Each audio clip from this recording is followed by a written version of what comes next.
Okay, is everyone coming?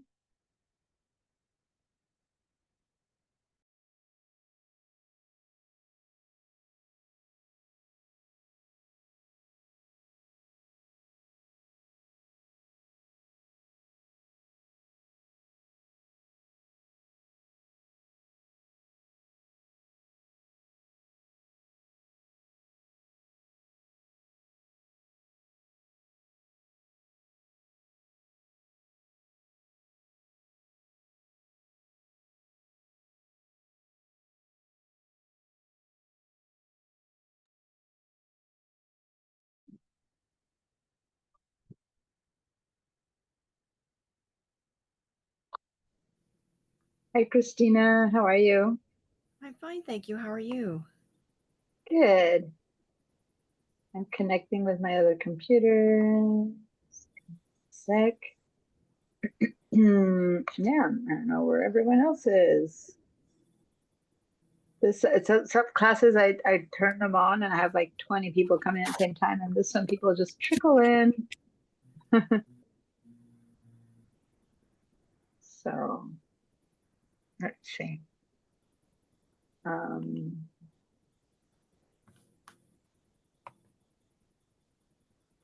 got Zoom starting in my other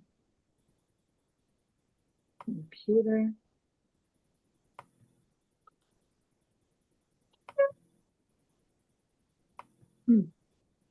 There.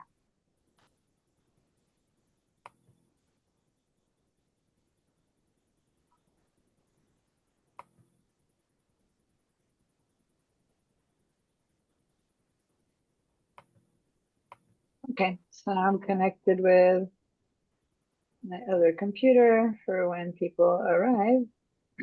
Here's Rebecca.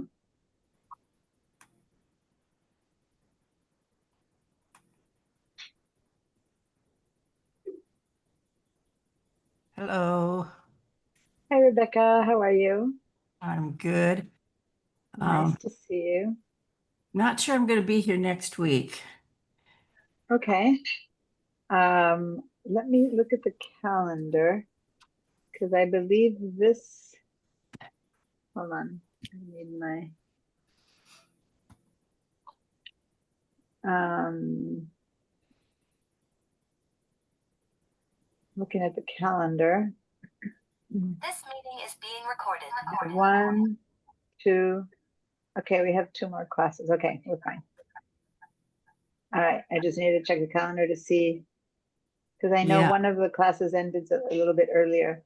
The rest have one extra week, but this one, for some reason, ends a week earlier, which I think is a mistake. I need to ask them. Should go one more week. But I don't know. They sometimes make mistake in the scheduling of stuff, and if I didn't mention it in time, then they don't have a anyway. yeah. I'm going on a cruise and I'm not sure if I'll have access to my phone or, Plus, I mean, a cruise. Come on, it's like if it's a boring part of the day or if it's raining or something, go for it. But if not, enjoy your cruise. If you can connect at all, if you have access, if you do that and you can just connect during the class for just like 5 minutes, please I do might so. be able to, and also figure out the time because the cruise starts in England. All right. Yeah, Yeah. So it's like, that might be complicated. Yeah. I have a friend of what mine time is that? who lives half the time here in Santa Barbara and half the time in Spain. And she wanted to take my Photoshop class, but she was in Spain. And I'm like, 4 a.m. I don't think that's gonna work. So I don't know what No, I think it's the other it might way. be 12 hours. It might be that it's like 9 a.m. or something like that. 9 p.m. I think it's like 12 hours. I don't know how many hours England is. No, I think it's 9 hours. 9 hours, I think. Yeah. Yeah. So in which Um, case, like at midnight, you'd be like connecting. I don't think so. Um, Unless you're a night owl like I am, but otherwise, yeah. Anyway, great. Have fun. Where are you? Are you going back and forth, or are you staying in Europe? heading towards Montreal.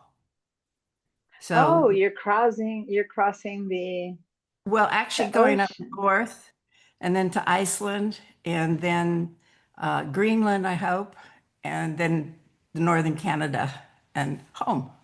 And home. Nice. Yeah, Wow. a lot of sail days, but in between, like 2 days, 1 day, 2 days. I think my sister-in-law did one of those. It's just a lot of sailing and she loves life on board. So yeah, that's Well, great. I'm Well, hoping I'm going to get to see Iceland, but we'll see. The volcano's erupting and it depends on which way the fumes go. yeah, that's true. You might be all right. Yeah, those big I see the pictures of it. I've never been there. Those big hot lagoons or whatever that you can Yeah. like big steam Well, volcanoes. So, actually, yeah. it's 5 p.m. in London right now. So Oh, that's, if I have access to it's a phone, doable. it's doable. It's doable. Okay, well then if you have access and you're not out there doing amazing things at 5 p.m., which you might, if you're having some downtime, then yeah. Yeah. All Yeah. right. Well, great. Thank you. Where's Well, everybody?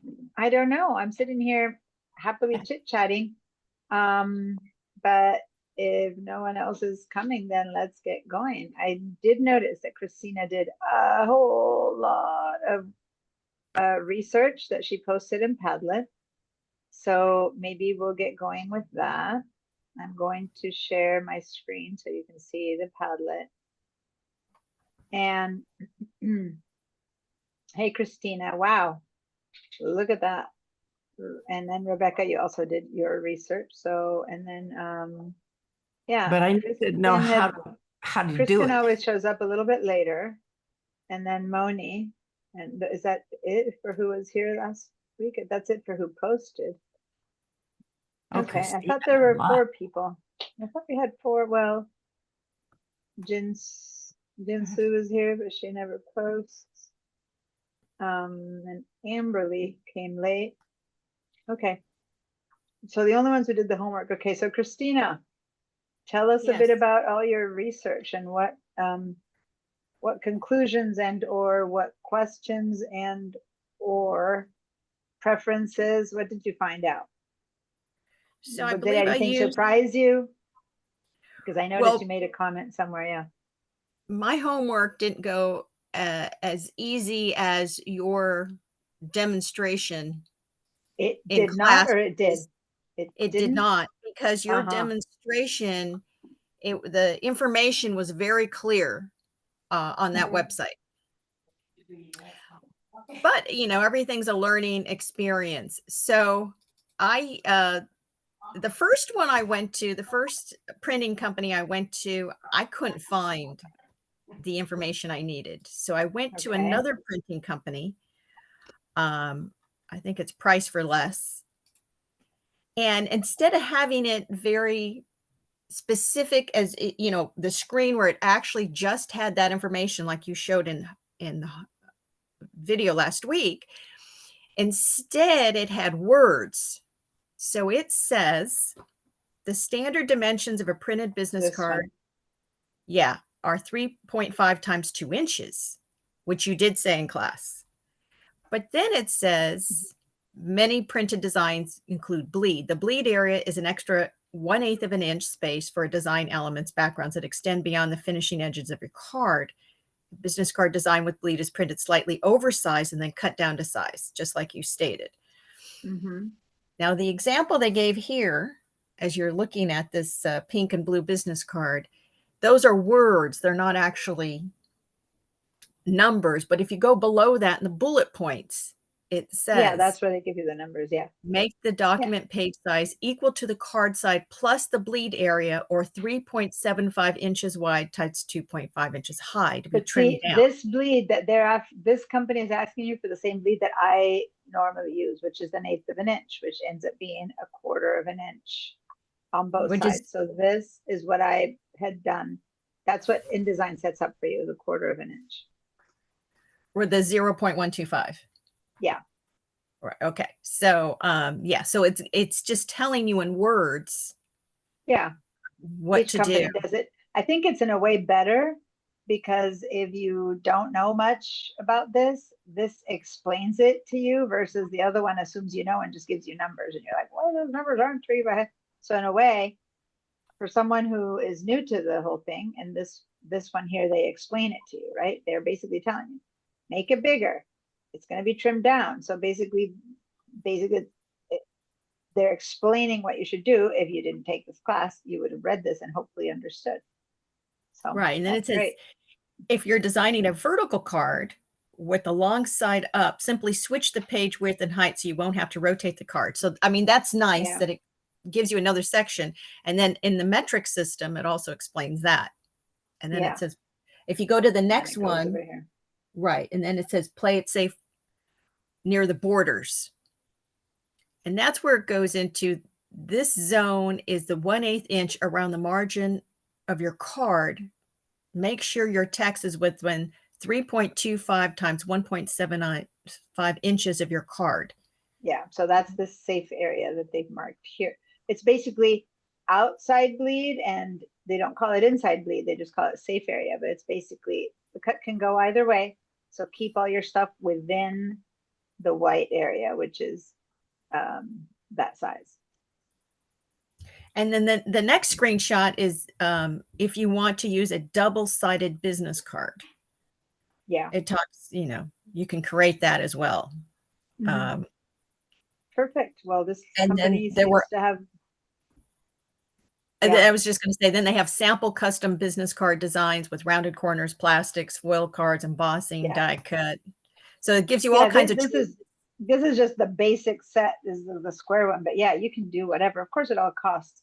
By the way, this is the other thing that I was saying. To avoid an off-center look, keep your lines away from the edge within the safe zone, because if not, if you have like lots of lines and edges right to the edge of the safe zone and they cut wrong, then it all looks off, right? So even though the safe zone is safe, you should still err on the side, and that's the margin that these people don't talk about, that we set with our guys to say, okay, I'm gonna within the safe zone, right, within this white area, see how they have their own little margin that they've set themselves, they don't go past. So it's not like you put stuff to the edges of the safe zone.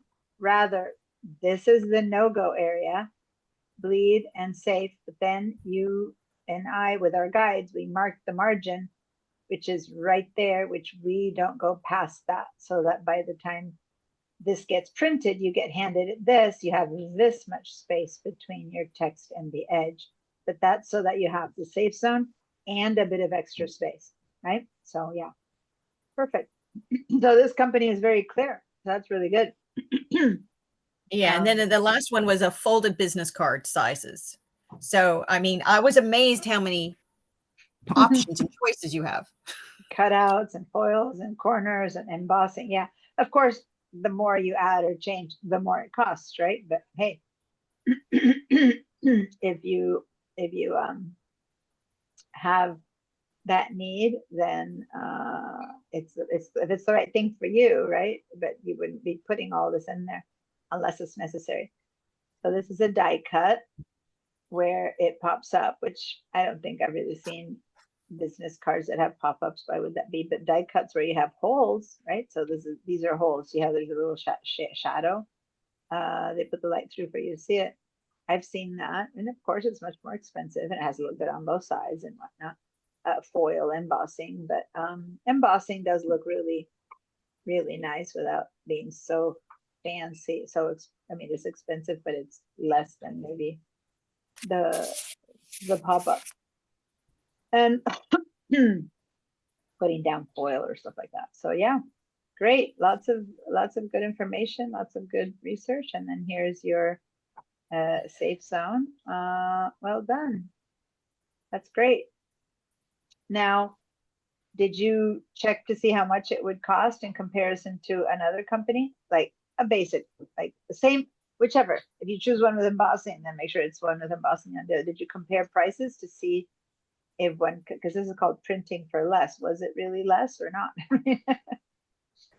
No, I did not compare the prices. I just thought, Okay. well, they kept having pop-ups with the 20% off, and I Okay. did go to a company called Mint as Okay. well. I went to FedEx and Mint. I don't know if you've heard of Mint, but Mint hires various graphic artists who create their own, and then you get to choose the colors of the font and the colors of the background.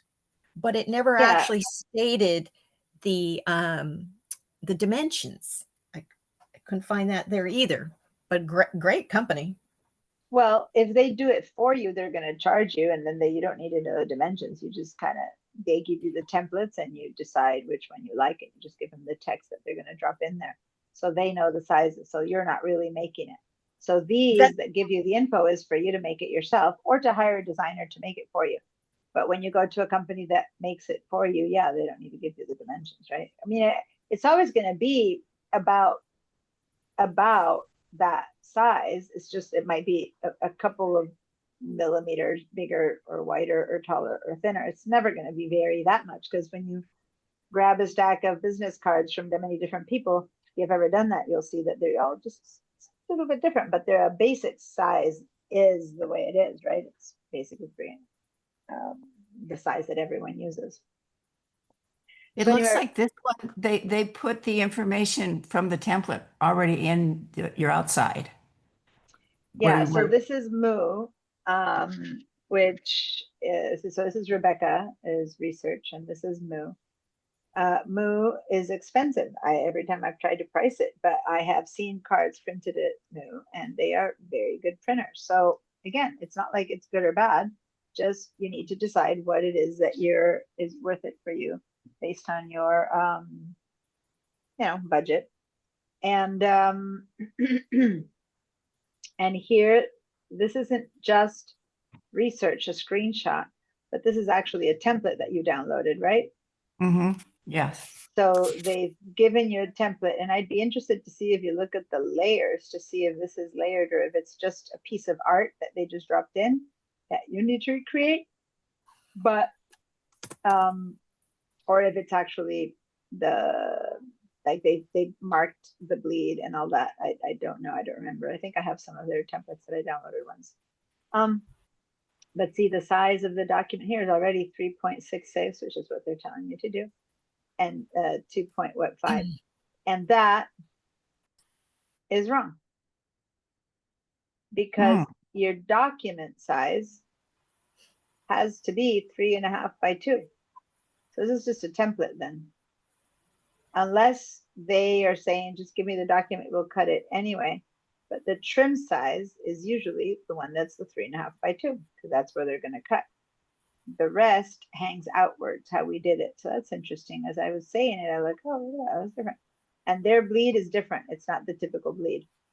It's not the 0.125. It's less. They have a smaller bleed. So they must have different kind of cutters, and they can trust that they can do better a job at cutting without needing that bleed area. You know what I mean? That's why they charge more. And yeah, different So equipment, Diana, different charges. just to confirm, if you create InDesign, if you create a file, go back to where you were with hers. When you create the file, the document, because this is what I did. I went to business card as one of the templates, and then I manually manipulated the width and the height. Yeah. So I just want to confirm, we're manipulating the width of the height of the document to, as you said, the trim. Yeah, to the trim. Now, okay. I don't manipulate a template. I just start from scratch and I make the template that size, so I don't need to manipulate it. But yes, you can also open. So what you're talking about is opening. So let me share. Hi, Barbara. Thanks for joining us. So what you're saying is when you make a new file, you went to a business and then card. View all presets. View all presets. Click on the view all, and then you come down to U.S. business card. Okay, so you went to that. Let me make it. And then I manipulated the width. No, but you don't need to. There it is, 3.5 by 2. There's no need to manipulate it because it's 3.5 by 2, which is the right size. And then the bleed that they didn't include, you need to include yourself. Right. So depending on who you went with, 0.125 is the company that you went with, Printing for Less. If you go with Rebecca's company, you need to go with 0.07, something like that, because they had a smaller. Does that make sense? Yes. So, but the size of the template is 3.5 by 2. That's the right final size, and that's what it should be. The bleed is extra, which is why I'm surprised at this template where the size. So is this a template that you downloaded? Because the file size, the trim has to be 3.5 by 2. The bleed is extra. Extend your background. It's not, the document isn't supposed to be that size unless you were selecting. No, it's the document. I was gonna say maybe you had the art selected. No, it's the document size. So that's wrong. That's why I was trying to confirm. Yeah, The trim No, is the no. document size. the trim Okay. is the document size. Yeah. Let me see the rest of what Rebecca. Okay, I just pulled it up and the layers show guidelines and then artwork. Can you share your screen so we can see? Yeah. Hi, Barbara. We're checking out the templates and the research that people did for the homework that we had, which was find out when you go to printing companies how they give you the different information, the templates. So you see that? That's what they've got. turn off the artwork eyeball. So that's where they want you to put your own art. See how it's open, it's not locked. And then the guidelines, which is what they marked. Can you go ahead and open this to see what layers are in there? And all they have a whole bunch of different things, which is them creating. Which would leave this. me in the dirt. Well, you don't need any of that. It's all of this that they've written. Select any of it. Select by clicking on one of these little guys here. Just click on this to see one of these, what they are, right? Yeah, just, well, that one just says, They're go not- to Polygon, go to something that has, oh, you have it locked. Yeah, you need to unlock it first. Okay. Okay. And now go click on something. And then we can go see, there you go. See how this got selected there? Oh, that box there. Okay. And yeah, and so then you click on another one, and it's probably another one of those. So it's them writing this that we're seeing had to be designed, and now this one got selected, right? That rectangle. Keep going and click around a bit more, and you'll see the different parts of this that got selected. Must be Now that underneath. one must be under there, yeah. Well, Okay, this is, so yeah. this is basically what you're doing. So now you lock it again and you don't touch this. This is just them telling you what you should do. But you don't have, like, what they're saying is go ahead and put the art in here. But if you put a photo in the background that covers it, you won't see all this anymore, right? Right.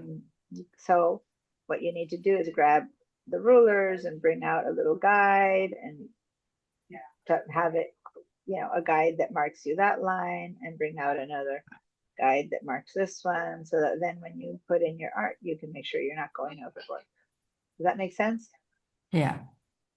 You want to try go to the rulers, but you need to be in you're in a layer that's locked, so nothing's going to work. Go ahead and click on eyeball on the artwork layer.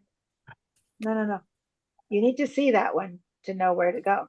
But now turn on this one. Yeah. Select this layer. You're working on this layer. Okay. And now you can pull out a guide. Click and drag. And then Drop a guide right there. Yeah. And then do the same. Hold on. And we discovered that they did have, The green, they already have guides set up. these green ones. Yeah. Oh, those are the ones that I was talking about. How funny. The only one that I don't know why it's there. Maybe you dragged this one when you're playing around. I don't know. Like right now that you did that, because see, these are the margins. See that this is where the text is actually stopping. It's hard, I know it's hard to see, Yeah. but those Yeah, guys, right can here. the rest of you guys see It's- it? They already had guides set up, right? I To see it. the inside. So the safe, this is the bleed. When the green finishes, that's the actual trim line. This is the safe area. That's the opposite of the bleed. It's like this plus this is Mhm. where nothing needs to go. And then you set yourself an internal margin with that line to make sure that you don't put any of your text beyond that, so that you still have a buffer between there and the safe area. Does So that make that- so sense? that- Is Yeah, that so clear when to they everyone? cut, the text won't be, they won't chop off the top of it. Exactly. Does that make sense to you, Christina, too? Say, Christina? yes. Yes. Okay. Can you hear me? And Barbara, yeah, I can hear you. And Barbara, what we're doing is investigating the setup of this template, and that all of these lines are necessary, right? Because of what they do, and then you We got design it. within that one. All right. Now this one's the one that you don't, that's called the margin, right? And that's that you can mark with guides, like we just did, pulling out a guide, or it can be marked in the document properties. You can just set up a margin in the document property. So let's see, go to the document properties here. Can you go over here, Rebecca, to the document properties? Yeah. And then you have to be, Is that? you have a guide selected, so just kind of click over here away so that nothing is selected. There you go. And so now the margins. No, Yeah. see, that's so weird. They don't, they've got the bleed. This is so weird. But they're not connected either. No, they're calling the safe zone their margins. This template is weird. They've used, they don't have bleed set up. They have the size of the bleed is their document, and then what they call the margins is the trim size. It's just wrong. It's just wrong. Again, they're doing it for people who don't know what they're talking about. They're just saying, plop your art in here, make sure it doesn't go past this, and we'll handle it for you. But it's not the right way. Versus the one that Christina set up, the one that indicates Christina's indications for better. print- They said print for set less. set the document to 350 by 2. The extra is the bleed. They, the way they wrote it for her was correct. But anyway, cool. The idea is that you just design on top of this and then just send it to them as is. All right, let me stop your share. I'm going to share mine again.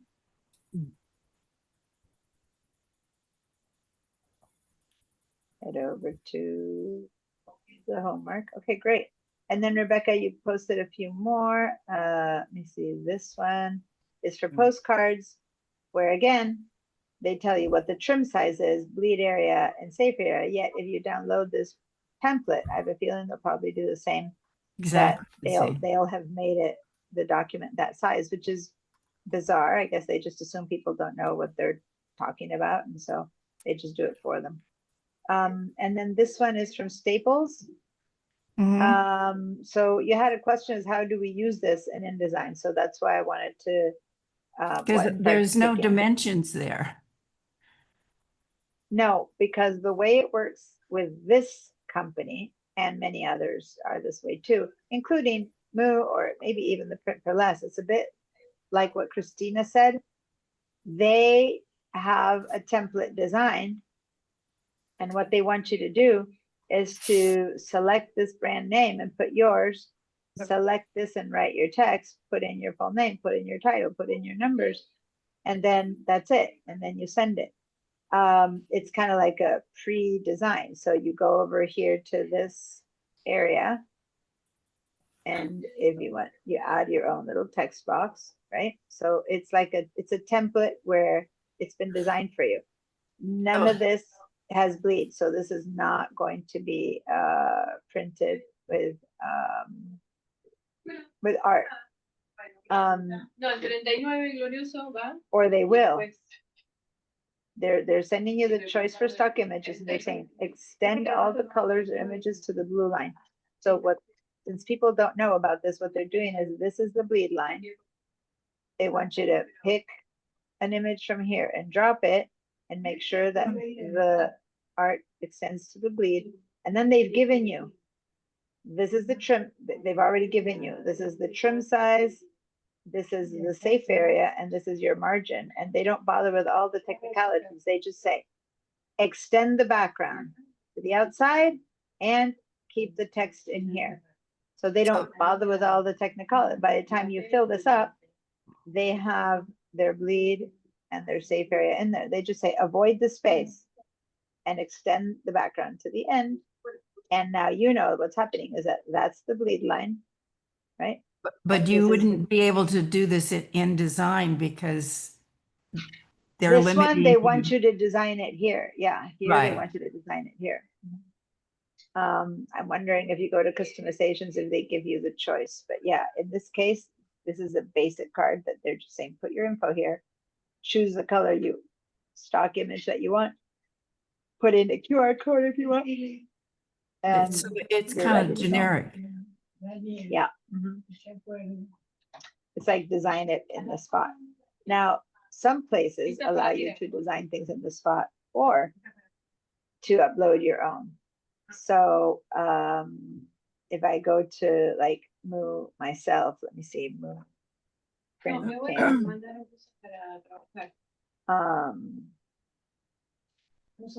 services, we can use their designs, or here's business cards.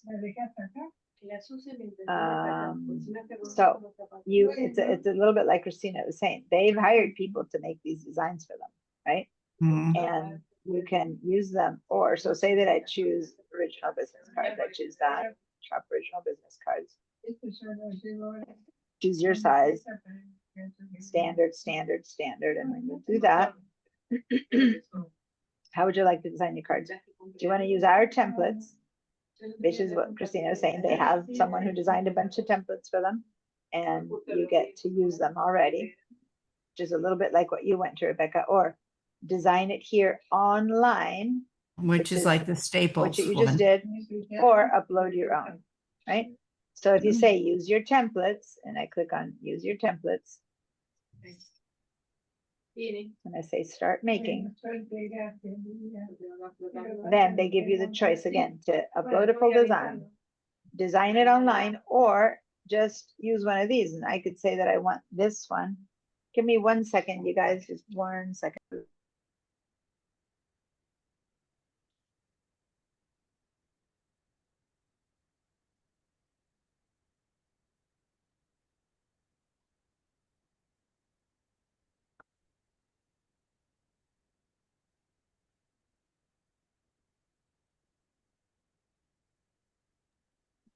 Sorry, I have to go to the door. So I can say that I want that design, or this design, or that design. And all I need to do is replace the word work hub with Diana Musacchio design, right? Or Rebecca, whatever. Instead, if I design here online, Rebecca, that is what you just showed me. Here's me. I upload my design right there. This is what we're doing in class. This is us. We would upload right here our design. And here it shows you the guidelines. So if you follow through, when I go here to guidelines, that's where it takes me. Well, this is the standard, this is the other, this is the square, that's the whatever. But if I say design here online and I click on this choice, then that's basically what you just had, Rebecca, where you have the front and the back, and I start my design, and basically you just write your name. You just go Diana Musacchio. There we go. Then you say job title, right? I don't know, designer, et cetera, et cetera, et cetera. So by the time you're done, you have the company, and then you flip it over, and then you design the back, and then you just go, fine, set, go, view and purchase, right? But you need to put in all your information. You put in your image or your logo, and that's the card. It's a very basic card design. You can change the layout. You can go over here and say that you want it to look like this, or like that, or like this. You know, you just have some basic setups. Say that you want that one, and then you upload here an image. So let me see. Do I have a photo in my computer that I can upload in my Photoshop class? Here, I'll upload that. That's from my computer. So there I put my little logo, and then I put my address and whatever, and then I'm done, I print. And see how now they do mark, okay, don't go past that, safe area, you know. But they just, it's like as needed, you know. What they want to make sure is that you don't grab this and put it up there. And then you're like, see, there's an exclamation point, and I click on that. There'll be a white strip, so plus the image entirely, proceed anyway. That's me being like, or show more. They're basically warning you, oh, you're no, you got to stop it there. Okay, no more exclamation point. So they kind of guide you through the whole thing. And if I decide to make this bigger, then do that, and then I let go, and then that's what fit, you know. So they're like, again, there's a white strip, proceed anyway. So okay, I'll make it small. So they're basically guiding you to do it right, because now that it's within, it's a no bleed design. Right? If you want to design with bleed, then you have to choose another. And then you say print. Okay. So then you don't need to know everything. You just need to do what they're telling you. So that's going to be the cut area, the little shadow. That's going to be the bleed. And this is that safe area they don't want you to go past. And then they have their internal. This is not the safe area. See, they have their little margin, which is further in from the safe area.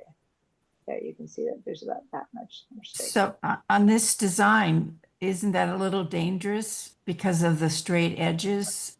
Yeah. I mean, ideally you wouldn't go to the edge.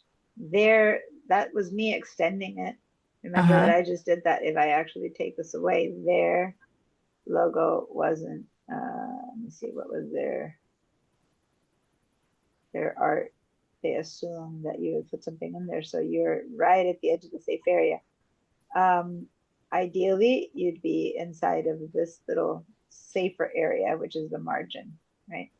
But the text has to be in that area because you don't want it to be cut out. But if the art is a little bit more to the edge or to the right, as long as it's generic art, it's fine. Now, if it's a logo that goes to the edges, then you shouldn't, you know, go that close, right? So art doesn't need to be as crazy exact as text, because the text is what will be cut off. It'll say EL instead of telephone. It'll say ax instead of fax. But if the art has a little bit more or less of wall, see, this is what they bring in. If your art extends to there, see, that's where the text extends to.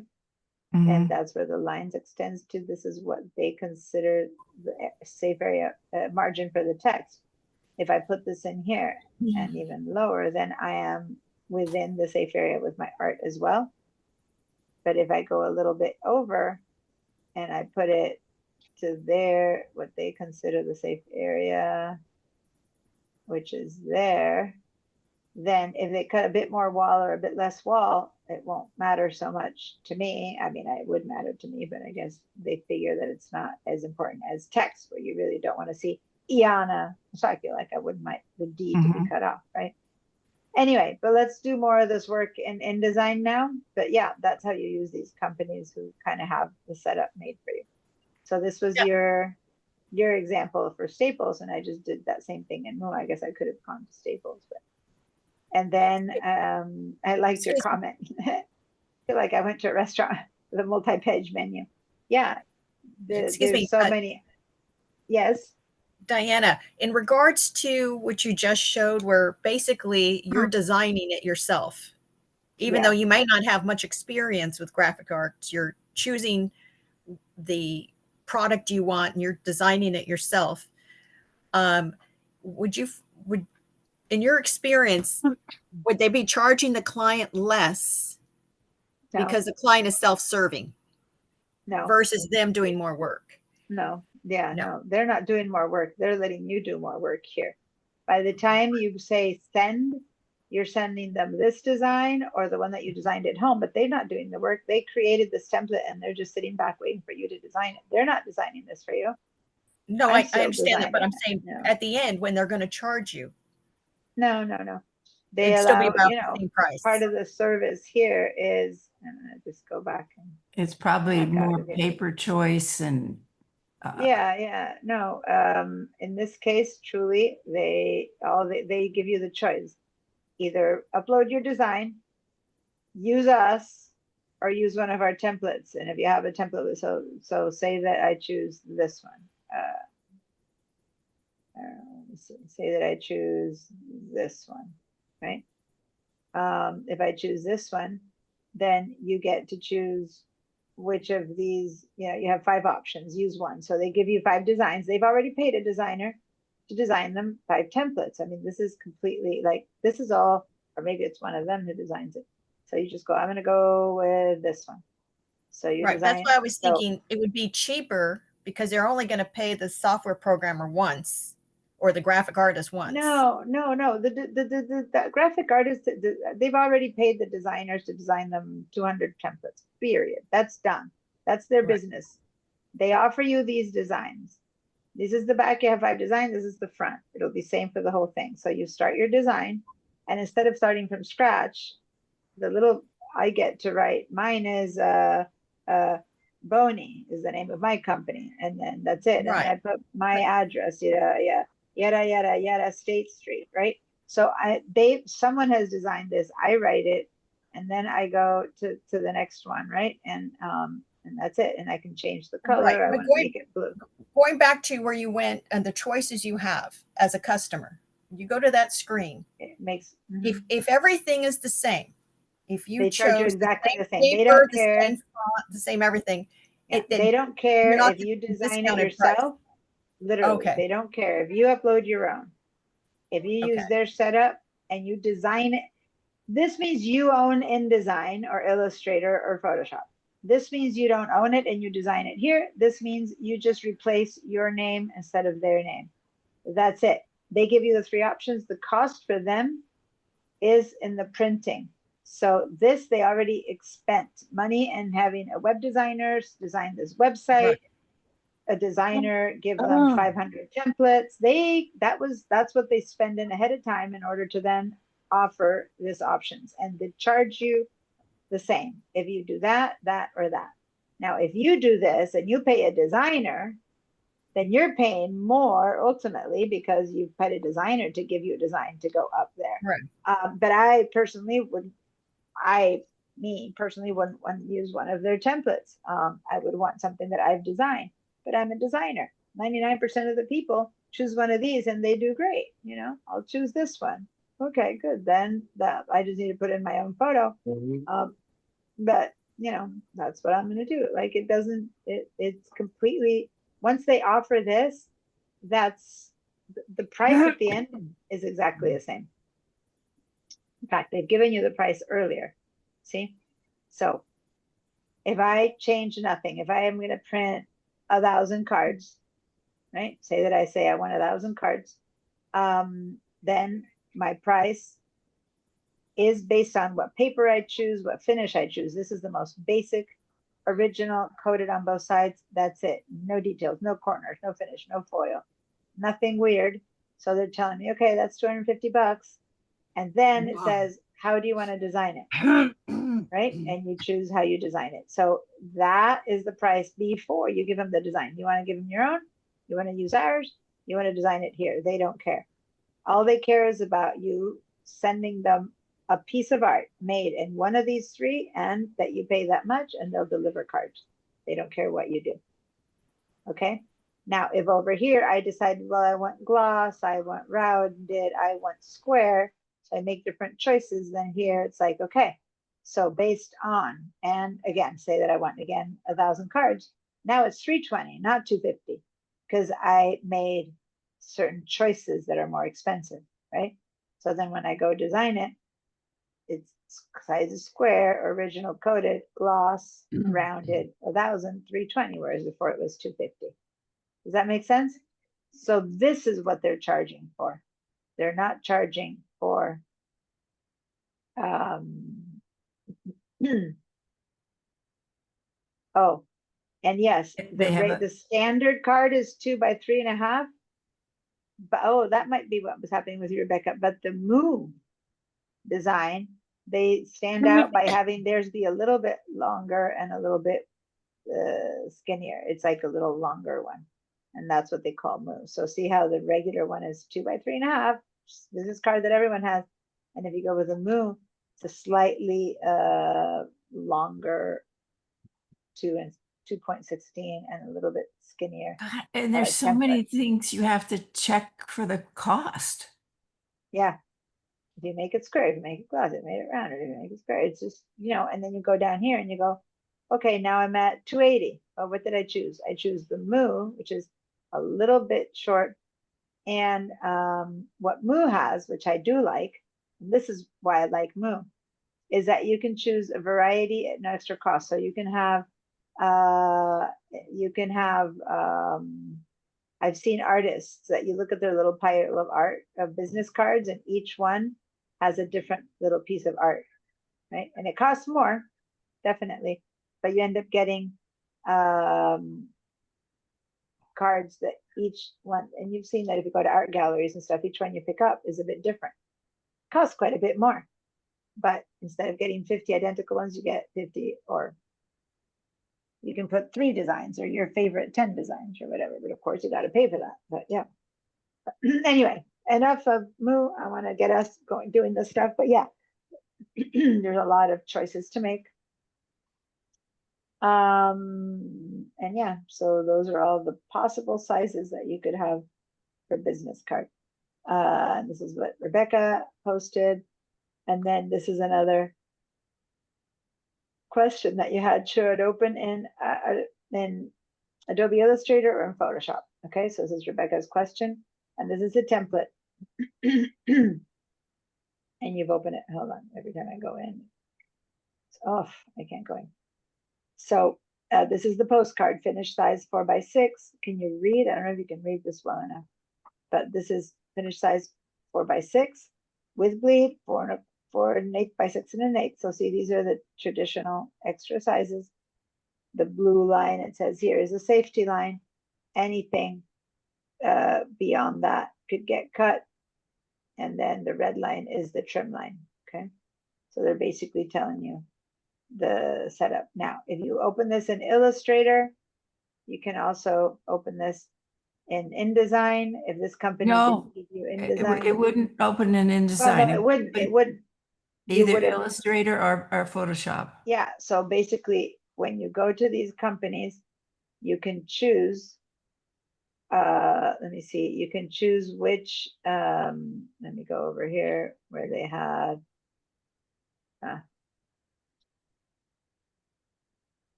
when you upload your design or when you use their templates, whatever you choose to do, here, you can download a Photoshop template or an Illustrator template or an InDesign template or just a JPEG. It's up to you. Now, other companies might give you only Illustrator or Photoshop or to design in Illustrator or design in JPEG. The regular person who's not much of a designer has no idea how to use InDesign. More people own Photoshop and some Illustrator. InDesign is the one that only people who really are working in this design, and then anyone can use or see a JPEG, which is just a photo, if you want, of the stuff. Just put it in your document and follow it. Now, I would never recommend downloading an InDesign and opening Illustrator. You can't, right? An Illustrator has to be open in Illustrator and Photoshop. So if you download these 4, say that I went over here and downloaded this one. That is downloading into my computer right now. I'm going to say, okay, I'm going to download this one. I'm going to say, okay, I'm going to download Illustrator. I'm going to say, okay. And I'm going to download JPEG and I'm going to say, okay. So now these, right? And then here's their artwork guidelines, and there's a lot more information in there. How to use the templates, so Moo does a good job of teaching, right? They've got a good website. Yeah, but yeah, that's what they put their money in. But if I now go to the downloads, let me reshare so you can see my my entire page. That way you have everything. So this is it. This is what I downloaded from that. And so I downloaded an Illustrator, an InDesign, a JPEG, and a PSD. Okay. So say that I want to open the InDesign one, I'll double click, and they have it in either in landscape or in portrait. And here it is. It's an IDML. This is INDD is InDesign, but IDML is the generic InDesign that you can open in an older version of InDesign or in a newer version of InDesign. Okay. So say that this is what I do. I'll double click, and I'm opening the. I have this open, and this it is. And I've opened up the one just like you had opened up. But the size, and this is what surprises me, is that they take the document all the way over, and that's what's wrong. That's like, that should not be. They just designed it differently. Anyway, I think we can always. Is it more the words because they've got bleed and trim and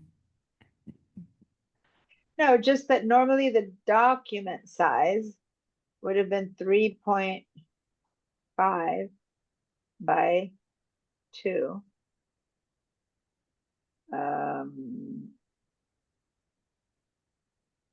By 2, not by 2.5. Okay, so this is the document size, the white, and this is just extra. See, it's the bleed size. That's all. This is how this document should be. So that if I were to turn off the bleed area, trim area, safe area. So this one had the artwork guidelines. Yours didn't have that. Oh, because you opened it in Illustrator. So see how in the they're marking bleed, trim. See that line there? That's the trim. Safe, that's that line. And then the guides, which is telling you what to do. So basically all I would do is that, and then just start working, right? As long as you avoid those areas, you design inside of this, then you're fine. Okay, so the only thing that I disagree with is the final file size. The rest is fine. what is it? There's another line on the left side, kind of a turquoise line. Yeah, this one is, I think that's their mistake. They just left a guide hanging out there that shouldn't be. Read it. That's a dirty template. Whoever did it left a hanging guideline. Yeah, because that was on mine as well. Yeah, it was on yours too. It's just someone just dragged that and they didn't clean it up. I was art director at a studio where no matter how many designers they had, right before sending it to the client, I would get the designs to do the final check before sending them to the client. And these were designers that, they'd been there working forever, and they were just not careful with little things like that. And I would just give them. So finally one day, another designer and we got together and we made a 3-page checklist. Designers, before they submitted their designs, had to run through it. And one was clean up the guides, clean up this, clean up the trim, has to be this, so that they would do that. Otherwise, we were sitting there fixing their templates. And it's like, wait a minute, that's a waste of an art director's time. So we had them go through that before they delivered them to us, because that is just a dirty template. Just that's Problem discovered. Yeah. All right. But had I opened that same set of things, I could, if I had opened it in Photoshop, right? Do I have Photoshop open? Photoshop. No. So say I go for portrait version. Okay, I'm going to double click the portrait one, and Photoshop is opening up right now. So when it opens up, we'll see it. It'll have the same information, or it'll be like that. It's the guidelines, right? So there's the bleed area, there's the trim area, there's the safe area, there's the guidelines. Yeah. But the problem with this, once again, is that their bleed, they're leaving it inside of the document, which in Photoshop you have to. There is no other way to do it, because you can't, like, there's no designing in Photoshop outside of the bleed lines, right? So that, it's just not there. So they mark it, but other than that, you have to do it. But in Illustrator and InDesign, you can do it the other way. So there you go. It's the same, just depending on what art you have. I'm gonna just don't save, and I'm going to continue with art class. So let me make Photoshop go down. Which, by the way, we will be opening Photoshop today. But as usual, by now you should have InDesign and Bridge open. So let's go to Bridge. And by the way, you had another homework. You guys did a lot of homework, so nothing wrong with what you did do. But you did have another homework because the beginning of the class last week, oh, that's Illustrator here. InDesign, the beginning of the class last week, you guys had, get rid of just Rebecca. There we go. In the beginning of the class last week, we had resized and repurposed what we finished at the end of the class. The week before, we had gone to the internet and figured out how to resize or resample an image to bring into the template. And then we started building the template. Now we're going to keep working with that today. But I had told you also to practice resizing, or don't forget that. Maybe for next week, just practice opening up an image and setting it up for print or for web, because that's the kind of stuff that if you don't do, you do forget. But we're going to work on that right now. So let's go back to InDesign. And Resample or resize? resample or resize, two different words. Yep. It's like, oh, it's all the same. Nope. Nope. Means two different things. All right. So is everyone ready to open InDesign a document? Let's go ahead and say new file. Print. And inches. And if we're going to make this be a postcard with bleed, what size should I make the document?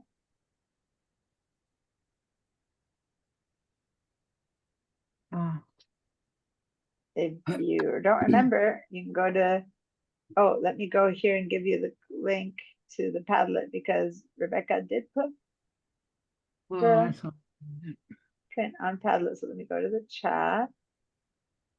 And here we go.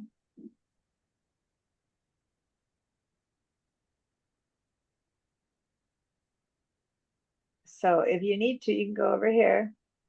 But otherwise, do you remember the size of a postcard? All right, so Rebecca posted it right here. This is 4 the by postcard, 4 by 6. 6 by 4 or 4 by 6. Okay. So in InDesign, we're going to go ahead and I'm going to make this one 4 by 6, 6 by 4 inches. We have that bull kind of running in. Again, we don't need facing pages, and we're going to work with facing pages a little bit later today. But right now, we just want 2 single pages, front and back, right? So 2 pages. No need for columns. Let's make a 1/4 inch margin. Then did she open? And 1/8 of an inch bleed. So give me a yes when you have set up your template this way. When you're ready to go, I'm going to say create, but I'm going to leave the numbers here. Started by going to print.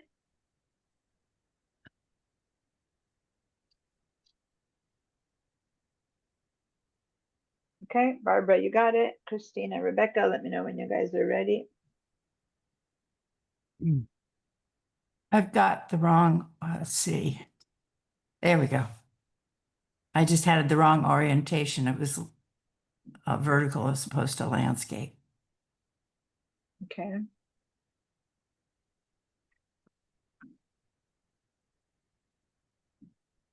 Trying to go to my second computer to. My mouse isn't responding. Got crash. I have it. You got it? Mhm. Okay. So then I'll say create. And here we go. We're set up with bleed, trim, margin. But what's not here is that safe space, because you know that it's the other same amount of bleed. So if you want to, you can imagine it that it's about yay big. It's about right.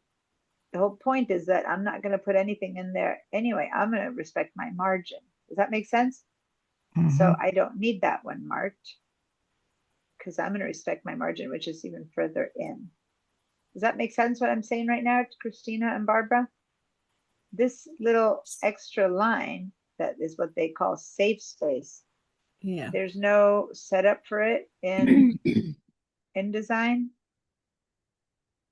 So you can mark it yourself. You just need to know you need to avoid that and that for anything that's text. But you're not going to be writing as of there anyway. So you need to set yourself up a margin. So that's the real safe space as far as I'm concerned for text. That is where we're going to put it if you put any color or image. Does that make sense, you guys? Why the safe space, this guideline here isn't really something that InDesign bothers with, because although they're telling you in all those websites consider you to be a newbie and not to know anything. So they're saying, just don't go past this, don't go past this. That's a safe space. What really matters is that you can't write to that anyway. And one of those templates said, don't write within those guidelines anyway. I think it was Christina. Mhm. And they're saying you got to write even further in. So that's the one that matters. And that's what we mark as margin. Okay. Like I will not put text outside of this one, which is kind of purple and pink. So doesn't really matter that much if this is what the space this space is. Does that make sense? Why this one isn't something that's set up in InDesign? So now I'm going to take it out. It can be there or not for you if you're starting to learn, but it's basically double the bleed. So your margin has to be with even further in, and that's the one that we've marked. Any questions about that? I Does would that make find it sense? more confusing to have that extra line, just like you said, stay inside the margins. Yeah, exactly. Because that's all that matters. I'm going to write inside the margin. If I'm going to put color, I have to go to the bleed. If I'm going to write, I have to be inside the margin. So who cares about that one? I need to know that from here to here, it can be cut out. That's all I need to know. Basically, Mhm. double this amount is going to be cut out. So I'm not going to write to this line. I'm going to write to my margin. And that margin even might be a bit too generous, a bit too wide. I might even want to write. If I have a lot to write in this business card, then yeah, then it's fine to go to the edges. I have a lot of addresses and stuff, but ideally I might even want to have, a bigger margin. So if I go over here to the right side and I make it be like 375, that might be a safer margin. And that's where I left the safety line. Okay, right there. That's technically the other side of the bleed. But now I have more breathing space for my text. That'll make it for a nicer card anyway, because you don't want everything to be crowded in. Remember that template that we saw that had a ton of text, how crowded it looked? If you look at these templates, the ones that are pretty anyway are not the ones that are really crowded. Look how much space they have. Those are pretty. Not the ones that have it. See, no one does a ton of writing, but if they do write it, where do they put it? Where's that text? And so the less stuff you have, the better. If you just do a lot of writing, then it looks really icky. So Diana, do you want us to change our margins to 0.75 or 375? sure, but until I know what I'm going to design, I'm not going to be sure. I know that I don't want to go any further than then a 1/4 inch. That would be the minimum I could ever go because I'm so near, right? So yeah, I like it. I'm gonna make it a bit bigger. I'm gonna go to 375. And then if I feel like my address is a bit bigger, I have some leeway. I won't just go over it. I'll change my margin and set my design to the fact that I'm going over it. But this is a better width because then if something does get cut in or out, it won't look off center. Does that make sense? It's Yes. just less stuff to look off center the further away from the edges that you go, which is what one of these things said, I think. Was it one of Rebecca's where they explained or no, I think it was Christina that explained how to have it not look off centered, stay inside of those lines. Okay. All right, so now we have our basic set of postcard. Let's go ahead and save that file so that we begin. So, all of the setup is not gone. So Command or Control S, save on your computer. And let's call this one postcard.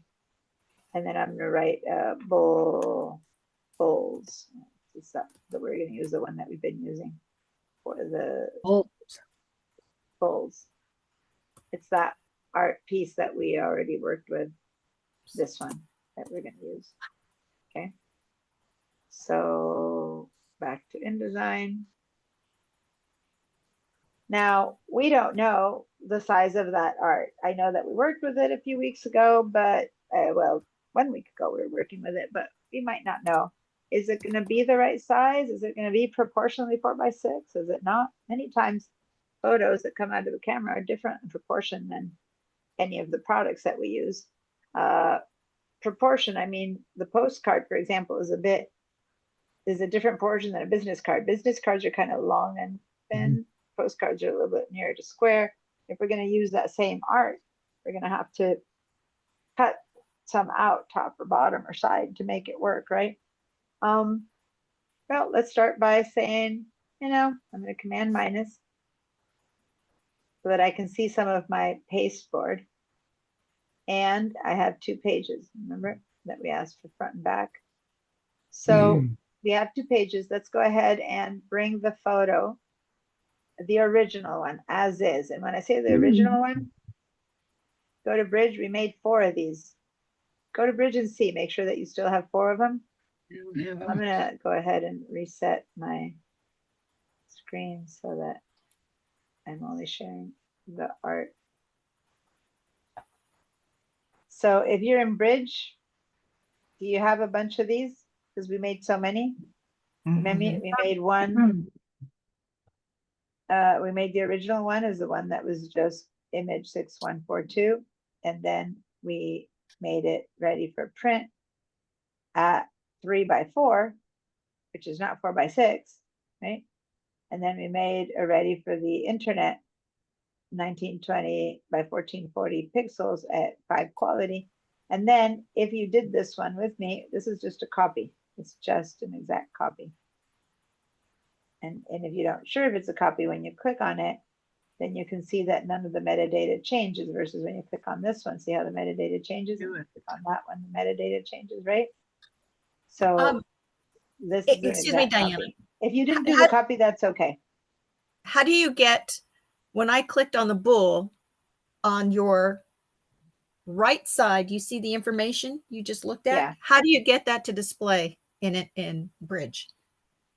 If you go over to Essentials at the top and then say Reset to Saved Layout, then this is the saved layout. And you should see it. I usually make the preview a bit smaller so I can show you this better because that matters to me more. So the saved layout gives you a bit less space. I just grab my hand right here and I don't care about the preview, but I care about the metadata. Do you need to share your screen or is that working for you? It's working, thank you. Okay. So if you don't have the copy, then let's go to the original one, right click and duplicate. Okay, so I know that we exported the print version and we exported the web version. You might have not made a duplicate. That's what I did to get this one. So go to Bridge, right click on the original, which is just image 6142. Right click on that one and say duplicate. Can we do that? Give me a yes when you're done with that.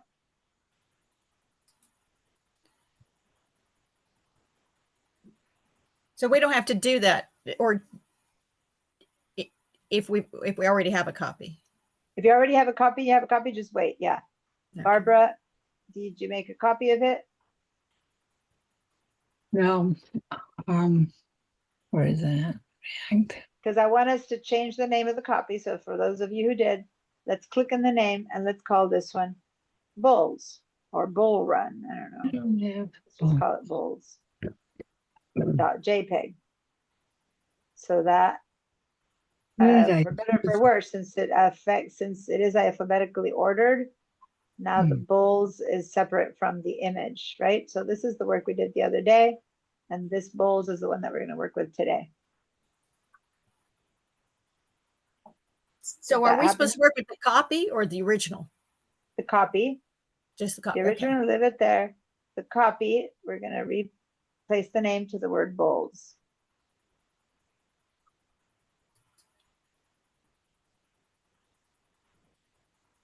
Barbara, do you need help? Do you have the bulls? I don't think I have, but I don't think I have the bull. They're here, but I don't know where I put them. So I, just use any image of yours. Doesn't matter. Make a postcard with an image that you own.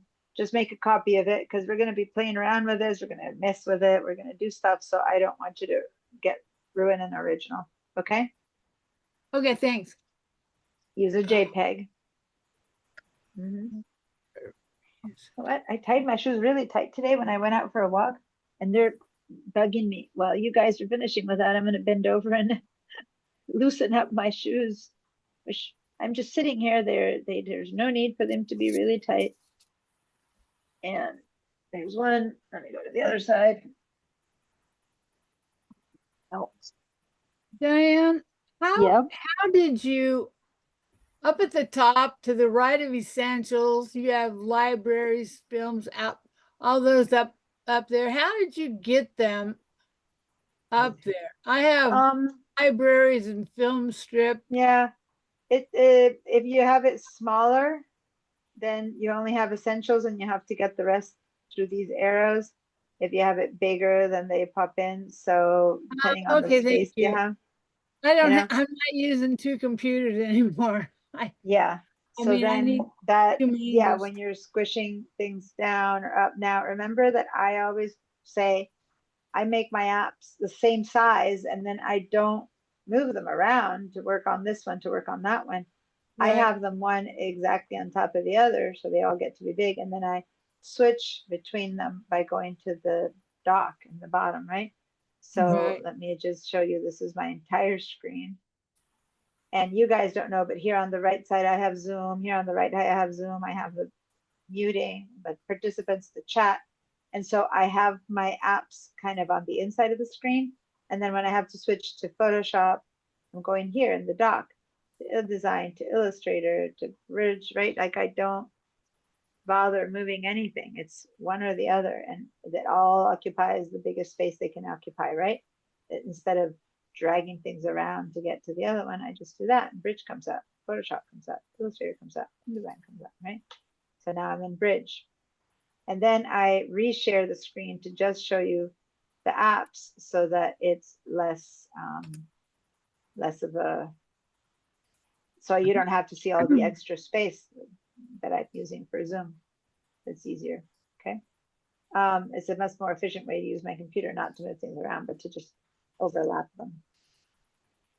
All right, so now let me clear your answers. And now let's go now. First of all, we're going to use this image, right? If we use this image, we need to have some idea of what's coming in. So that's why it's good to read the metadata. So I'll let you guys read this metadata and tell me how good or bad is this image going to be for a postcard? What's the good? What's the bad? Well, not the good or the bad. What are the things I need to take into account if this is what I'm going to use? I just noticed that because I left mine in HEIC, that it says it's camera raw. That's okay. That's That's good. That won't okay? affect it. That's fine. Makes no difference. It's camera raw Okay. or not. So I good just point. thought it might be bigger.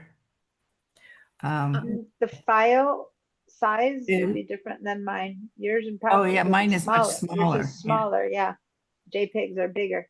So, no, HCIC are bigger, but these JPEGs aren't from the camera. These are, I converted an HCIC into a JPEG so people could read it. So I left them bigger. So that's not the camera. The camera, the JPEG would be smaller. All right, what else do you notice, guys? Well, Read you've got The the- API. Sorry. Okay, so is it ready for print or not? yes. It's at 300, so yes. It's ready for print. Okay. Is it going to be too big, too small for the product you're going for? The dimensions are too big in inches. 13.4 times 10.1. If this is already set at 300 ppi, then we can believe this number is correct, right? 13.4 by 10, which is much bigger than what I need for my postcard, right? Mhm. So can I still use it for my postcard without doing anything to its size, or do I need to do something to its size? Resize it. I could resize it. I could resample it, and I could do nothing. Hmm. My choice. Now, if I were going to the web, I have to resample and make it smaller because otherwise it just doesn't work. It's too big for the web. But if I go to print, if it's only one photo and I don't care having the printer take more time to process the image, sure, I can put the whole thing in. Does that make sense? It's more of a choice. Now, if for a postcard, but if instead I'm going to print this as one image that's going to be part of a brochure with 10 images, then yeah, I better make it smaller, right? Because it's just going to be too complicated to have 10 huge sizes for one document. But for a postcard, if it's the only image, yeah, it's my choice. Are you guys understanding why I'm making those three choices of when I'm saying you have to versus you can choose to or you might? Well, we already set one up for a 3x4 with 300 ppi. Yeah, 3x4, but I need a 4x6. Ah. So 3x4 is too small, right? Mm-hmm. I can't use that one. So I have to do another one. So we're going to choose whether we're going to do another one or whether we're going to do it as is. But for now, let's bring it as is into InDesign to see what's happening.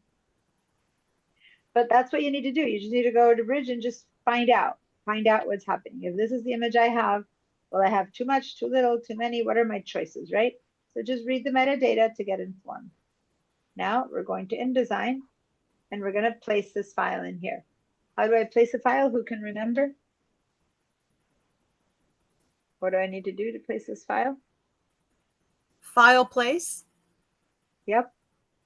File, place, or Command D is the shortcut, or Control D for PC people. And now I'm going to go find the one called Bulls, which I just changed the name, so I have it right there. And I'm going to say open, and it's going to hang in here at my fingertips. And I'm going to wait for you guys to tell me that you got to this. Give me a yes. Barbara, if you don't have the Bulls. No, and I have to go to Adobe real quick. So You know what? Why don't I email you the Bull photo? That way you can work with the same photo that we're I don't working with. have InDesign downloaded on my computer. Oh, well, I have all the that's other ones. problem. And InDesign, and I thought it got put someplace weird, so I was searching for it. All right. Well, then you can do a lot of what we're doing today for this project in Illustrator. So open up Illustrator. and I do have this. Illustrator open. Then when I get to the next document, which will have the multi-page, by then you need to have InDesign downloaded so you can be downloading it in the background. Okay. Thank you. A lot of what I'm sorry. doing now is equivalent in InDesign and in Illustrator. All right. It's not identical, but it's very similar. Okay. Mine is So huge. Mine's huge. yes. So here's the thing. If I were to just click, simply click right now, boom, it's humongous. Well, it's not humongous. It's, what is it? It's 13 by 10 at 300 PPI, Uh, right? Mhm. So when you just need a 4 by 6, it's huge. But if you actually look at the numbers, and I'm going to scroll around a little bit, it's 11, 12, 13, 14. It's way over there. It's 13. It's just coming out of here. Let me go even smaller. It's 13 by 10. Can you tell that? This is a 4 by 6. Think about it. If this is 4 by 6, okay, what's 4 by 6? This is 6 inches, right? Do you know that? So this is 6 inches. Is that true? This is a Mhm. 4 by 6 document. If I put this one kind of in the middle, you can tell. Let me see if I can. You can tell that it's about 6 by 6 is 12. So I've got 1 extra inch. So this is coming in at, if I look at the size, it's coming in exactly at 13 and a half, 13.4 by 8, which by 10.8, which is what Bridge told me. So Bridge told me that it was 13.4 by 10.1 instead of 0.508. Does that make sense? And mine came in at 56 by 42. Oh, because yours, Rebecca, HEIC Yeah, is not set at 300 PPI. Yours is set at 72 PPI. Got it? That's fine. So do you see why she's saying that it's huge? Because hers came in. She is using the original HEIC that I had put up, but she's got a max, so she didn't change it. The HEIC was never changed to 300 PPI. So hers says what, 72 inches or something like that. I don't know, what does yours say? 56 by 42. 56 by 42. So yours is truly an InDesign. Yours is truly like right? Yeah, it's humongous. Yeah. So you're probably seeing like a little red button. Yeah. But what size Creative. is going to show up? What size is going to show up when you click is the size that you see in Bridge. Had I brought in, look, I'm going to bring this one in. I'm going to bring the one that's 3 by 4. Watch. Let's go to InDesign. Let me delete this one. Hit the delete key.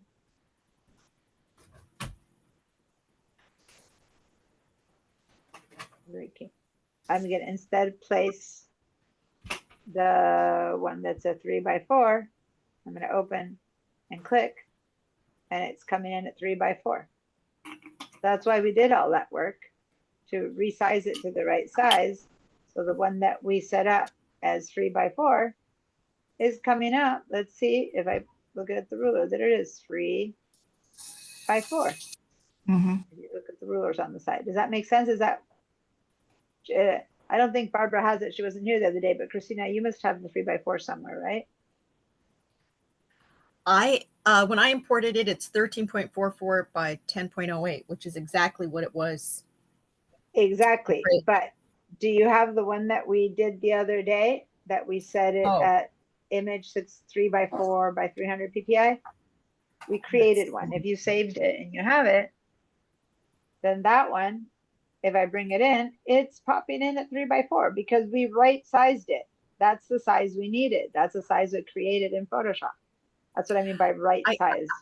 I have that 3 by 4 in a file in Windows Explorer, but if I go to Bridge, unfortunately, Well, the names are so compacted I can't read it all.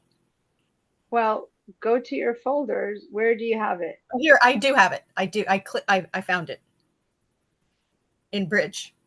Okay. And you know that you can make this even smaller to make that bigger. You can have your files be bigger so their names are less impacted. I mean, you don't need to. So see it. the let way me you ask you see it. this. Should we go back to InDesign and do Control Z, get rid of the one we imported and import the one, as you Yeah, said, do you have or both? select it and delete it, or Control Z, either way, because Okay. at this point, it's the same. You're just gonna get rid of the big one. Or, to say the truth, you could have the big one in the background, and then you can place the small one in front. It's just gonna be harder to handle, having both. But yeah, but here's the small one, and then it's hard to tell which one's on top of which, but you could have both in there. It's just easier if we don't have both in there to understand the point I'm trying to make. This is the one that we resized to 3x4, and yeah, it's 3x4. And the rulers, the 0 starts at the trim line. So if I put this image right at the trim line and I read the rulers, there it is. It's a 4x3. Does that make sense? Mhm. Is that good with you, Christina, too? That's odd. I imported it in and now it looks like small squares. Yeah, Why that don't you didn't share work. your screen so I can see what's happening? Okay. Go ahead Oh, and I got it. get rid Okay. of this one, Rebecca, and import the one that we did for web, and let's see what's happening there, just to Let's keep see. learning while people are doing stuff. Since we made 4 of them, You want me to import the smaller one as well? the one that we made for the web, yeah. Okay.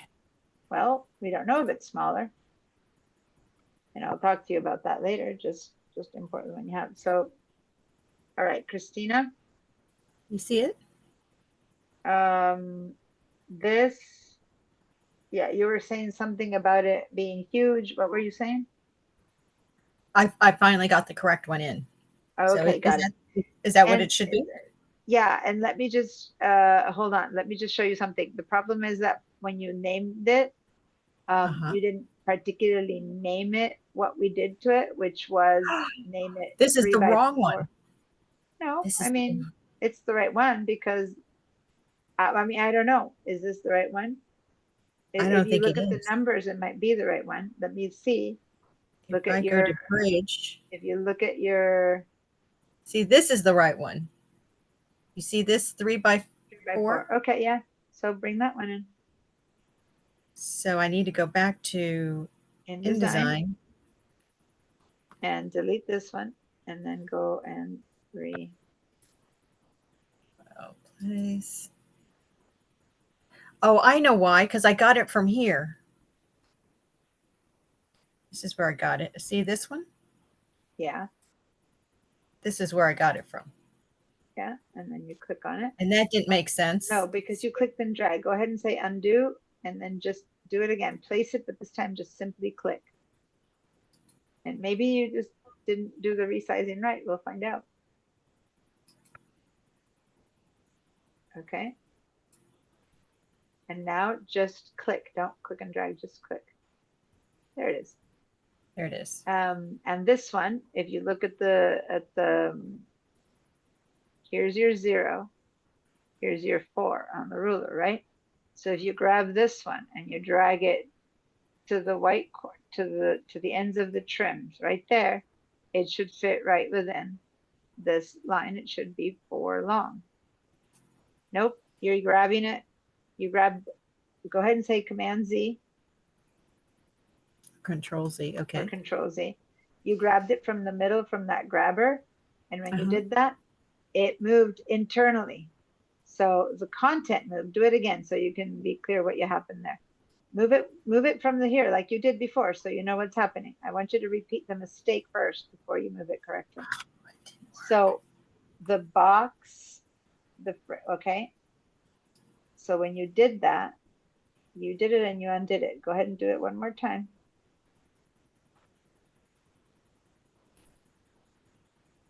What you're doing is you have the hand because you had grabbed the grabber.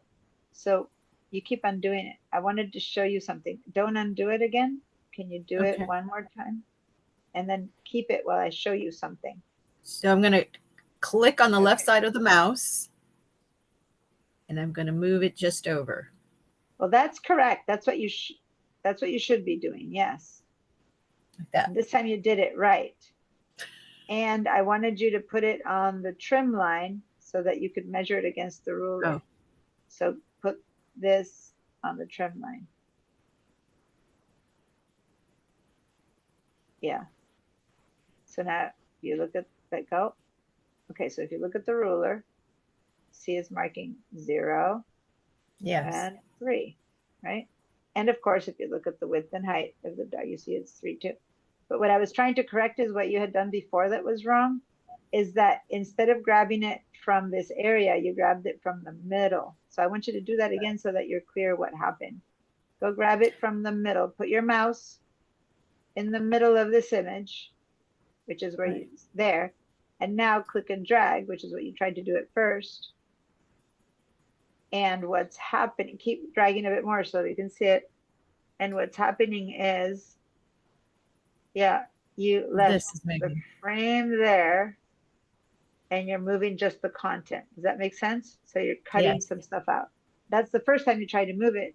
You said, is this correct? And I'm like, no, because you grabbed it from the middle. So avoid the middle like a plague, you guys. If you're trying to move the shape, you need to move it from outside of that circle. So ignore the circle, and anywhere else is safe to move the actual box. Just avoid the grabber. Okay. So Thank you. put your mouse over there. And so now we have a 3x4. Let's go and see the links. Let me see if this is a good print size. Go look at your links over here. Oh, Yeah. So we want to find out the metadata of this image. We go to the links and then we do what? Nope. Leave that open. What do we need to do? Select the file that we want to find out the info about. this one. Just simply click. Just click. And here's the metadata. So we need to look at the actual PPI and the effective PPI and see if this is a good print. Is this a good print? Good for print, I mean? Yes. Is this image good for print? 300. Yeah. Okay, so the answer is yes, okay. But is this the right size for the postcard? No. Yeah, it's still too small.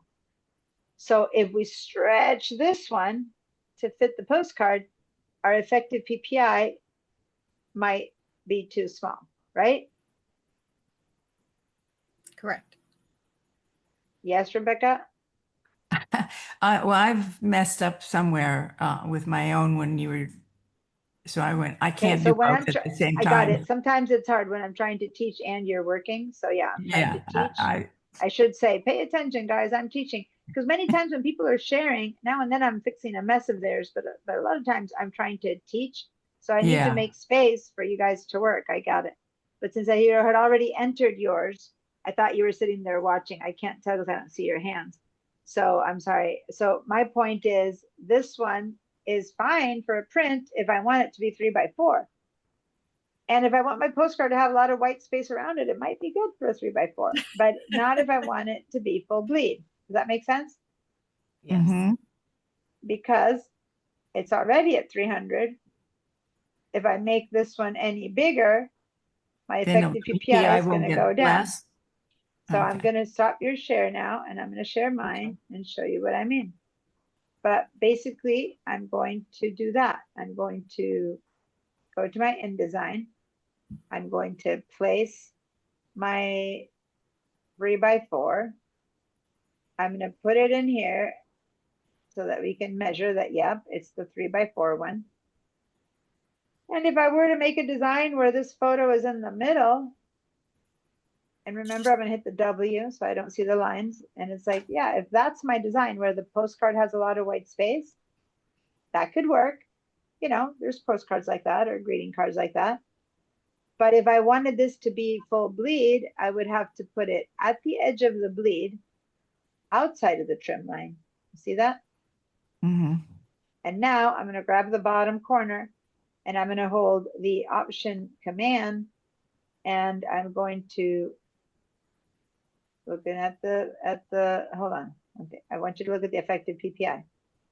If the effective PPI is now 300, as I grab with Option and Command or Alt and Control for the PC, and I stretch it out to be bigger.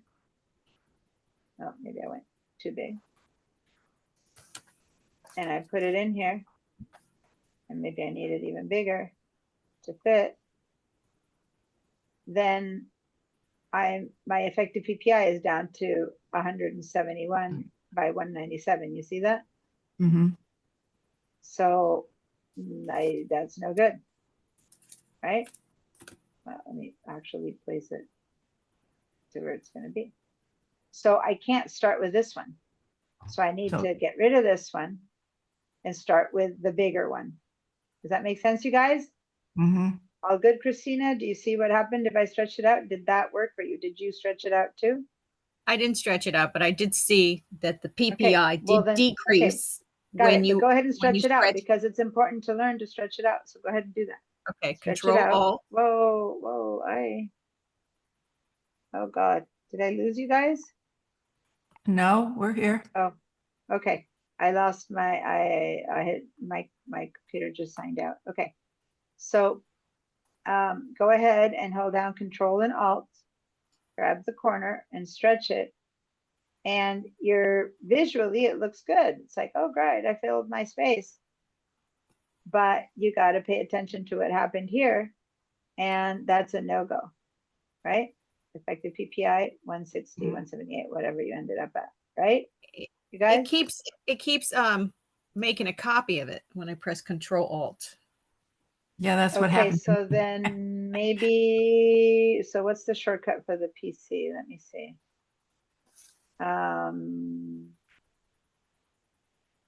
Maybe it's Shift. Let me remember. Command Shift. Try So Shift. try Control Shift. N- So Command and Shift. That's the one, yeah. Control Command and Shift. Shift. So Command Shift for Mac, Control Shift for the PC. No, it just moves the image. All right, share your screen and I'll walk you through it. Whoa. Okay. Let's go back here.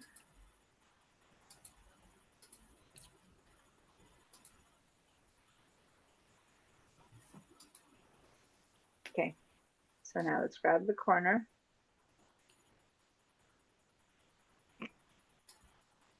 Okay, select it first so that you have all the handles up. So like click on it first. There we go. Now I grab a corner. Now put your hand on the Shift and on the Control key. And now start pulling out. And let's see. Nope. Yeah, let go of your mouse. It didn't. Okay, Command Z. I think you had already started pulling before you held down the keys. So now select it first. There we go. Now hold down the Control and the Shift before you click. Oh, before you Control click. Okay. Yeah, so Control select it Shift. first. The image has to be selected. First select. Boom. Good. Now Control and Shift. Okay. Now grab the corner and pull out. Let's see. So it's going to go over. Yep. Keep going into the full bleed. Yeah, so you didn't go to the full bleed and it's not at the full bleed at the top. So move it, shift it out. Now go to the top. Put your hand right here, right? Your hand being your mouse. And then go And to the drag it. bleed. Go to the bleed and now go down to this corner and you have to go as far as nope. Hold on. Undo that. Command Z. Oh, okay. Control Undo. Z. Command Z. Okay. Control Z. Okay. Now you can't make it the right size or you will distort it. You have to do it proportional. So in order for it to hit this line, it's going to end up being bigger because it's not the right proportion for 4x6. Does that make sense? Yes. Is So that now why the guys go- are getting saggy? Yeah. No, hold on. I'll talk about that in a minute. So grab the corner. But first hold down your Shift and your Control. This is PC, right? Shift Control. Mhm. Now pull out until the bleed is full. There. Back out a tiny bit. There we go. So what's happening? Okay, good. Now you're ready. So now you're covering your bleeds, which is what matters. All the bleeds are covered, but you have too much image. Does that make sense? Yes, it's Because over. the image is the proportion that came out of the camera. It's not the proportion of a postcard. Does that make sense, you guys? But you have to have your bleed covered. Now, how does this look in the postcard? You can't tell until you hit the W. So now hit your W key. All the rest will go away, and that's your postcard. So now you look at it and you go, oh, okay. I Over guess here. it's a little bit out of whack. You might need to fix this. Maybe I want to put this exactly the same amount of space here. That means I need to push it up.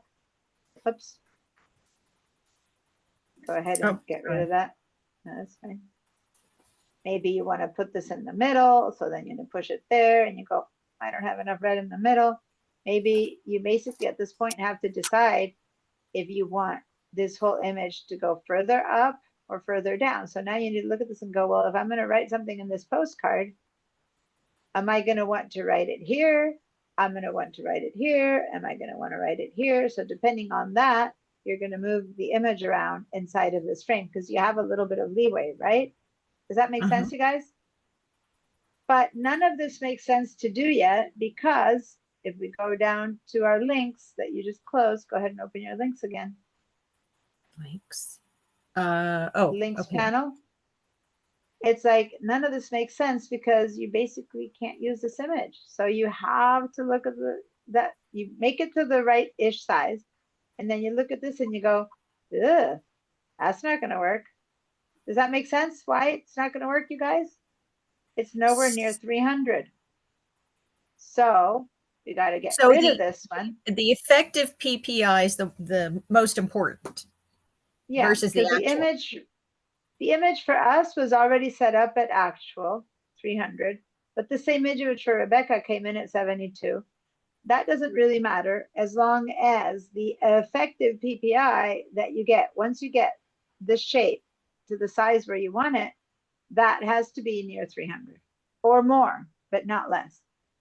Does that make sense? Yes. We are way less. So it's like, okay, well, this one's not going to work. And if this is the only image I have, then I go, well, I got to change image. Or I got to call the client, see if they have a higher resolution one. But fortunately for us, we do have a resolution one, so we can delete this one and we can bring in the right size. Okay, so which is what I'm going to do. So I'm going to stop sharing and we're going to go ahead and.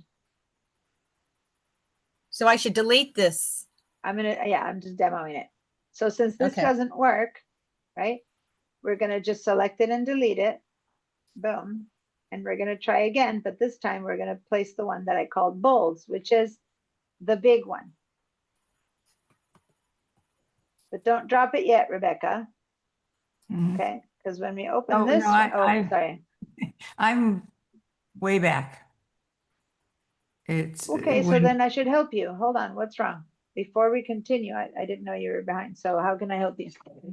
Well, when I tried to bring in the smaller one, I'm not sure which one I ended up. I think I've got the big one, and the smaller one never came in. So okay, so why don't you share your screen, Christina? Just hang in there, or go ahead and bring the one that's we called bulls, and then see with the control shift if you can right size it to whatever you want in your design while I help. Okay, so let's hit the delete to get rid of this one. you get rid of this one? Yeah, for now, let's start from 0. I need to see what's the problem is. So just hit delete, the delete key. No, now you're saying place. So go ahead and you have this box here needs to be gotten rid of first, right? So you need to say cancel or hit escape. Yeah. Okay. Now hit your delete key to get rid of this one. Okay. Now let's say place or Command D. Command. And before you do that, I want to fix something. I need you, the new image that comes in, you're going to have to drag it from one end of the bleed to the other. And I don't see the other end of the bleed. See how you don't see? Yeah. So since when you do that, you don't see this one, the best thing is to do a command minus to fit it a little bit in so you see more of your pasteboard. Yeah, maybe, yeah, and now you can see from end to end, and you can also maybe drag it a little bit over, right? Because the important Yeah. thing is to see both sides because we want to cover Mhm. the bleed. Okay, so now do a file place. Okay, I think I was doing it from the wrong place. File place. And then Yeah. go find. We don't see any further than this line. The rest, I at least don't see any further than this. Let me see if it's one. So I can't see the rest of your window, but there you go. Okay, so now I didn't see which size you brought in. So It's a copy of the HEIC. it's the big one. Yeah. Okay, so look what happens if, go ahead and go a little bit higher up since it's going to be so big anyway. Go up here. Look what happens if she simply clicks, guys. Click. It's so huge, but why? Let's explain. Go to the links. She doesn't even see anything and it's all blurry. And why is that? Here, you need to pull this down so that you can see the metadata. Ah. So go back to the links panel again. Yeah, no, Cancel it. say cancel. You're fine. You just need to grab from here and drag down. Okay, no, yeah, click on it. Yeah, it's like you dragged, yeah, drag it up again. You dragged, sorry, drag it up again. You need to open that little triangle so that you see the bottom. There we go. Now this is the one that you want to drag down because that's for the, yeah. Okay, so now select that because this is where your metadata is. See, I couldn't find that before. There we go. Okay. My effective Her PPI is only PPI was 72. 72, right? Her 72, she's bringing a different image. Her PPI was 72. So when you just click the image, it comes in at whatever it should be, which is humongous. I mean, hers is like 50 inches, which is ridiculous. We're basically just seeing one teensy little top left corner of it. Does that make sense? Mhm. Mhm. So instead, and now, like even grabbing this and resizing or whatever, it's ridiculous. So just let's undo and let's drop it in a better way. First of all, let's collapse your links so that we can see one end to the other end of the page. Good. So now Christina and Barbara, in Illustrator, this is the same, Barbara. I see you're not doing this, but Christina, you're ready? Yeah. Okay. So now before you do anything, Rebecca, let's go grab the original one, the one that we copied, say file place. And this time we're going to drop it in as best as we can. Oh, you had it in your hands, Rebecca. You didn't need to grab it again. Oh, okay. You already have it in your hands. Okay. Okay. So now you're going to drop one corner right on the mouse on the bleed, and then you're going to drag to the other bleed. Keep going until the other bleed is covered, and then let go. Whoa. So now you're a little bit short of on your bleed, right? So try it again. Do Command Z and then drop it again. It'll stay in your hands, and you can just drag it. Just do Command Z. So you pick it up again. No, you keep doing it. You're fixing things, and I'm not saying to fix things. I'm saying Okay. you ended up short, so don't try to Uh-huh. fix things, which is harder. Just do Command Z until it's in your like mouse again, and retry Okay. that. So go to the corner and drag it, and now make sure that this line is where you stop it, and then let go. Thank It you. does. Yeah, It's it's okay. It's just that it snaps to the bleed, and then your mouse was a little bit off. So when you let go, it went to that little bit off. Try it one more time. It's just a matter of practice. Command Z, and now try it again. And now put your I'm gonna go mouse way outside. No. Put your mouse the other way around. That's what I don't want you to do. Put your mouse right on the bleed, like you let go on the bleed. There. Okay. Now let go of your mouse. There you go. See, you were off of the bleed when you were let go, so it would drop Mhm. wherever it would drop. You actually need to take your mouse Be to right where you on want that. it. Exactly. And then you let go. So now you have this extra bit, but this time look at the link and let's see if it's the right size. My Effective effective PPI. PPI is 640. Wow. And that's fine. It's too big. Now we can decide we don't want that and we want to go to Photoshop and resize it correctly. But Mhm. as long as it's more than 300, that's okay, as long as you're not publishing something with tons of photos. Does that make sense? Mhm. Christina, did this work for you, this process that she just did? No, because when I deleted the file, Go ahead and oh my resave, God. and then as we talk, we're going to do that because then we're going to go on break. Rebecca, if how you do want you, to practice that a few more times, just bring in Yeah. different ones and then bring this one. Yeah. Go ahead and So Christina and share your screen. I'm going to watch because I just can't do two at the same time. Well, I'm going to have her do the same thing that we just did. So It'll be good review. so Okay. here's my so problem. hold on. Hit the W again because you don't have all your guides in your lines. W Hit the W. Okay. key on your keyboard. Now you're seeing all your Ah. stuff. Okay. All right. Now I'm going to go to So- File, Place, Mhm. and I named it. The one that we just called bulls, I see right there. Original Bulls. Okay, so then this one should be a copy. Okay. Now you're saying come in here to the bleed. Yeah, but hold on. You're not ready because you're not seeing the end of it. And in order to bring it that big, you need to see your entire, like you can't drag it out to the right place because you don't have any more place there. So go ahead and say undo, Command Z, Okay. and move yourself a little bit, scooch up so that you can see the bottom. There we go. Now you have more space, okay? Because you're going to have to go from there all the way to whatever your mouse ends up here. Okay, so now file so place, and then just bring the bulls one, not the one that's original, whatever. Just go to the B because you had named it bulls. this And is let's use Original that. Bulls. Yeah, but wasn't this one the same copy, only you named it bulls? Can't remember. There's been so many. Yeah, We'll but try. a few seconds ago, I had, well, at the beginning of today, I had said, make a copy and call it bulls. So hopefully this is the one. Okay, drag, click and drag. Just drag your So, mouse. okay, I've got the left. Just click and Okay. drag until, whoa, Oh, that didn't work. okay. Okay, so we're Click gonna. and drag until your mouse. Okay, that was a simple click, so undo that. All you need, yeah, command, click and drag your mouse until your mouse touches the bleed The line. bleed And is now let over. go. Okay. And there you go. Actually, Now, that didn't even go all It the did- way. No, it didn't. So let's try again. Command Z. Don't try to fix it, guys. Don't try wants to fix it?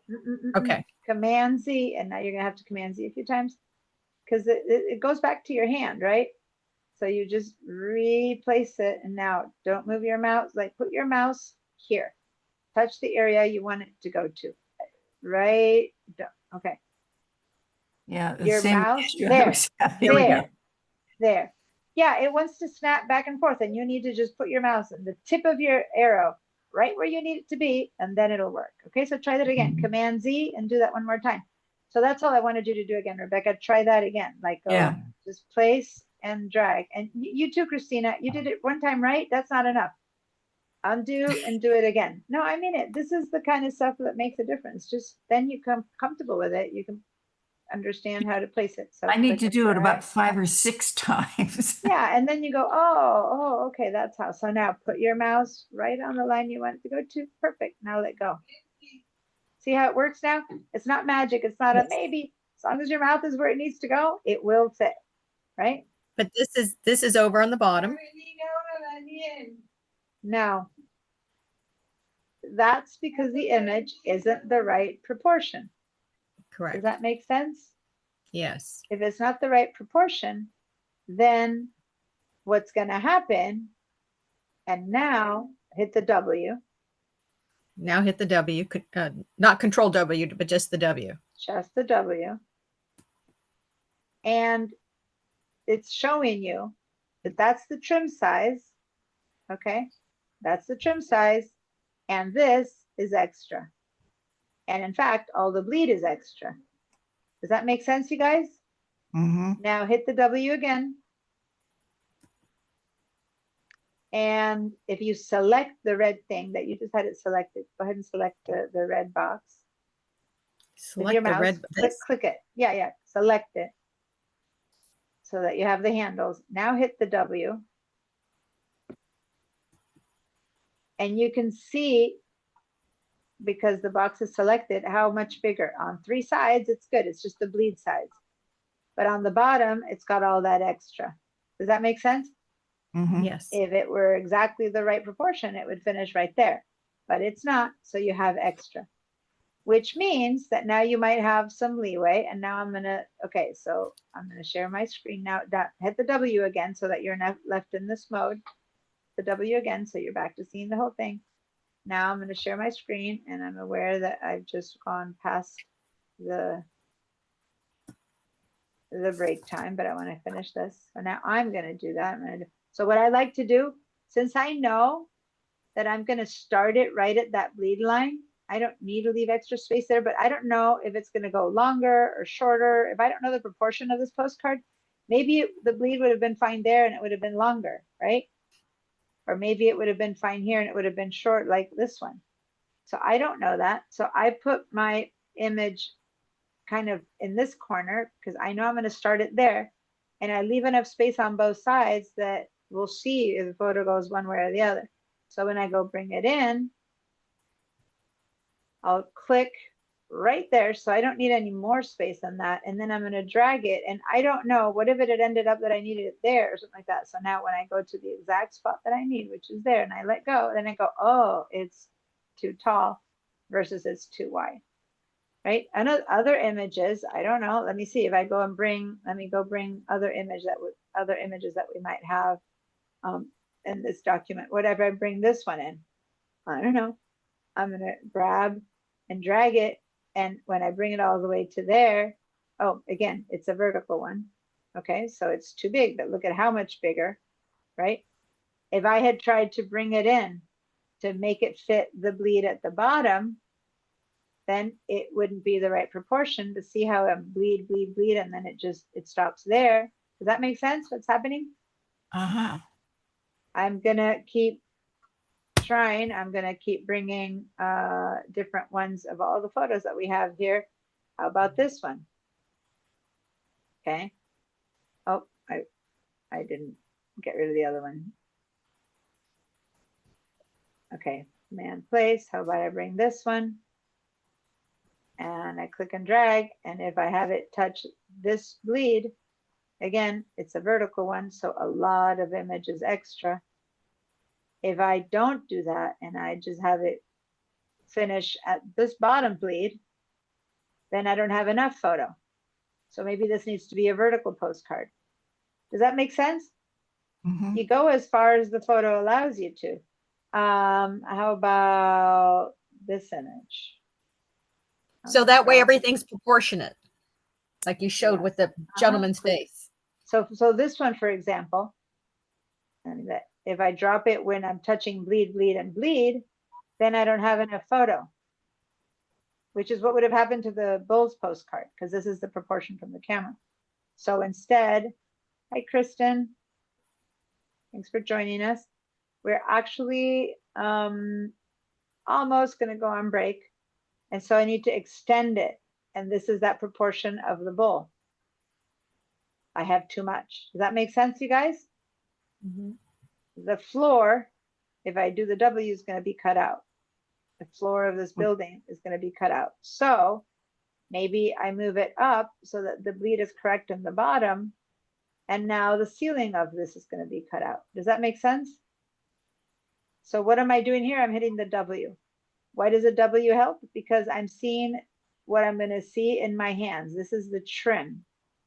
All the other stuff is extra. Okay. What if, when I bring in the good old bulls again, what if what I want, I start much earlier and I drag much further like out. Hold on, I didn't because I don't have my mouse in the right spot. So what if I bring the bulls and I start way earlier there and I drag way over to the bottom? So when I hit the W, basically I've just got, you know, a little bit of red. So the image is that big, see? But it Mhm. doesn't matter how big I made it, that's my trim size and I'll see it with a W. And I'm leaving all the red outside of the card. Is what I'm doing making sense to you guys? It's just a matter Yes. of practice. Yeah. The photo begins there and ends there, but I'm just gonna chop all this stuff off. Now, I could do that here, or I could do it in Photoshop where I go in and I crop the image already to this size, right? Or I do it here and I just have extra left over. Got it? So in mine, because Rebecca, you just kind of had a I'm question mark. So over what on the was that? bottom. My question is, Where- how do you know What's which is that? better? Say that again. Photoshop. How do you know where to choose, Oh. how to make the image the correct size? Great Is it- question. Great question. When I'm still designing, I don't know. Am I gonna want it there or let me delete that? Am I gonna want it, if I didn't like sketch it out, am I gonna want it in there? And I'm gonna leave a lot of white around it, or am I gonna want it to be only white and I just want the illustration with no red? I don't know. I'm still designing it, right? So Mhm. it's good to design it with the big one. So you can look at it and choose what you want to do. And then I can make a choice such as this, where I leave it so big that in fact only the white ends up there. And that's my, let me put the full bowl in there. And maybe that's my, I want to give it straighter. Maybe that's my postcard. Why not? All of this is left over. Or maybe the other way around. I delete that and what I bring in, I just want to have a tiny little box of it here. And then I have a lot of writing all around it. I don't know until I'm ready to go. Does that make sense? Mhm. So that's what we're going to practice more of that. Right now, I'm going to leave it set up at the bleed, which is like what we all did. And then, Kristen, I'm going to send you this file so you can open it. So that when we come back from break, this is where this is where we're at. The rest was just where we're talking about stuff, but this is where everyone's at home. Okay. Okay. So I'm going to, it's probably small enough that I can email it to you. I'm just going to email it to you. That's the easiest thing. Okay. And it's going to come with it'll be two files. It'll be the InDesign file plus the bowl image that we're working with because we modified it a bit from before. Okay. So give me 1 second while I do that.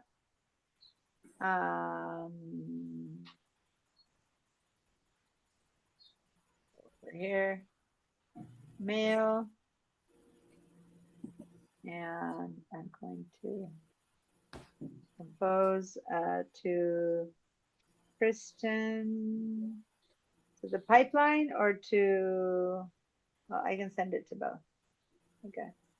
Yeah, I think it'll forward it to the one I'm Okay. always using. So bowl design, and let me attach the bowl design and the postcard bowls. Upload that and send. That should work. Okay. Cool. So let's take our break. What time is it? Oh, Can and somebody you just want- calculate 15 minutes? 22. At what 22? I'm sorry, I'm on a totally 11:22. Oh, our 11. time. 22. I was about to say PM. 11:22 a.m. and Okay. people sign in to chat. And Oh, I yeah. haven't done any screenshots. Oh, God, we haven't been doing any screenshots. Okay, we'll do that. Remind me to do that. I'll put a thing. Screenshots reminder so that I'll remember when you come back, we can do some screenshots. Right now I need to open the door that someone's coming in to see my mom. So I'll go take my break and I'll see you guys in 15. Okay. Thank you.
All right, I'm back.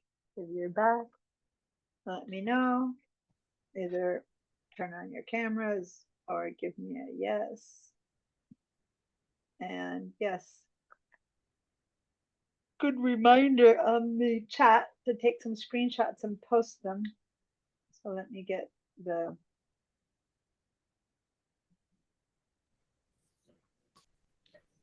There we go. So there's the Padlet link again. Kristen, were you able to download and open the stuff that I sent you? Yeah, I was. And you know what, Deanna, I'm just really lost at the moment between a new computer and not keeping up with what you guys are doing. So I kind of wish you'd just ignore me Okay, and let me All just kind of listen along and that's I fine. learned What so new much from Yeah. other people learning. yeah. So for me, going with Kristen and walking her through it, I learn again. Yeah, yeah, but I honestly, I'm just so far behind. Oh, Kristen, Yes. we're gonna start something new now, and I get you, but also if you have the image I sent you, we're starting with something different. Like we're done with everything we did until break. So if you Okay. want to try to follow, but if you're like overwhelmed at all, just stop and say I'll watch. Like I have no problem with that choice. Yeah. That said, Part did of it is I'm on you? a new computer and I it's was gonna ask you that. What's your new yeah, computer? What is it? What did you it's a get? MacBook Air, and so I'm still getting used to not using a mouse. And and I'm Well, so then you used should put to a I've mouse been on it. using well, I have it. It's just not connected. It's wireless. I hate wireless because I'm like, okay, talk, and it won't. So that was something I was doing earlier. So it's So I'm still Bluetooth, or trying to, does it need one of those yeah, little oodles it's that need to Bluetooth. plug into it? Mhm. Yeah. Because many times wireless mice need that little extra Yep. thing that you put in, Yep. but you won't be able Yep. to put it in a mouse because of the connection. You're gonna have to put it in a little adapter. Because and anyway, just saying, because what computer did you have before? I've always had a desktop. But So PC versus yeah, everything's Yeah. Windows based. So are you aware that I teach all the Mac classes, and that's a typical, like, for the fall or whenever you want, the intro to the Mac level 1, Mac level 2, that's the classes I teach all morning, and that helps a lot of Yeah. people who are kind of lost with their Macs. They do work differently than their PCs. So I'm not trying to force more classes on you, but Yeah. yeah, it's very frustrating when you've had one system and you have another, and the differences are quite. I always say it's like, you know how to drive, but sometimes it's like driving one brand car, another brand car, and Yeah. sometimes it's like driving a motorcycle or a truck. Like, Right. Right. it's Yeah. quite different, Well, right? I was so excited to be able to do the, drag and drop because I think that's like where the Mac is the best, but for some reason it's not always something I can do. And I don't know if it's just the trackpad that I'm doing it wrong. And Yeah, I've the got trackpad I've got has a different 22-year-old in my house, so she's helpful for a moment, but she's like, "Mom, just do this," and then she walks away. I'm like, "Come Yeah, here." I know. That's why I always say it's so funny, because my mom used to visit me for 3 months at a time. And in my Mac class right now, I have some students who used to be students of mine. When my mom was doing that, she stopped during COVID. And they remember my mom. I would bring her to my classes because I would just sit there all day. And so she'd come with me because she was there Nice. visiting me, right? So she'd sit in the Yeah. chair and try to do it. And I am like so patient and understanding her. And then when I would get to my mom, I'd be like, Mom, do that. Like, no matter that I'm the best teacher in the Oh my world, gosh. the Thank mom you. I feel relationship. so much better. I appreciate that. I have to go, like, I can be zen with anyone else, and then it's Yeah. like, boom. Oh, that's So so funny. don't blame your daughters. Yeah. Another 22-year-old will I'm probably do just- better than your Yeah. daughter. All right. Anyway, Well, yeah, I there's think I would something test about- your patience, even though you really are. I would test it where I am right now. So No, so just so you anyway. know, Okay. All right, moving Just so on. you know, these classes are more advanced. You need to know your way around the computer much better. The Mac classes, I have people who are like you, totally comfortable with the computers, but totally new to Mac. Or I Mhm. have people who just are struggling to figure out how the new stuff works. And so if you want to take the Mac classes, and the names are going to change soon. Can but I they jump start in with- now? they st- You can. We have 2 more weeks. We have 4 more classes. So sure, I can let you do that. But it's and no if buts. It's just that the classes they teach different things. So even like intro to the Mac that you go, I don't need an intro to the cloud. The intro teaches about the cloud.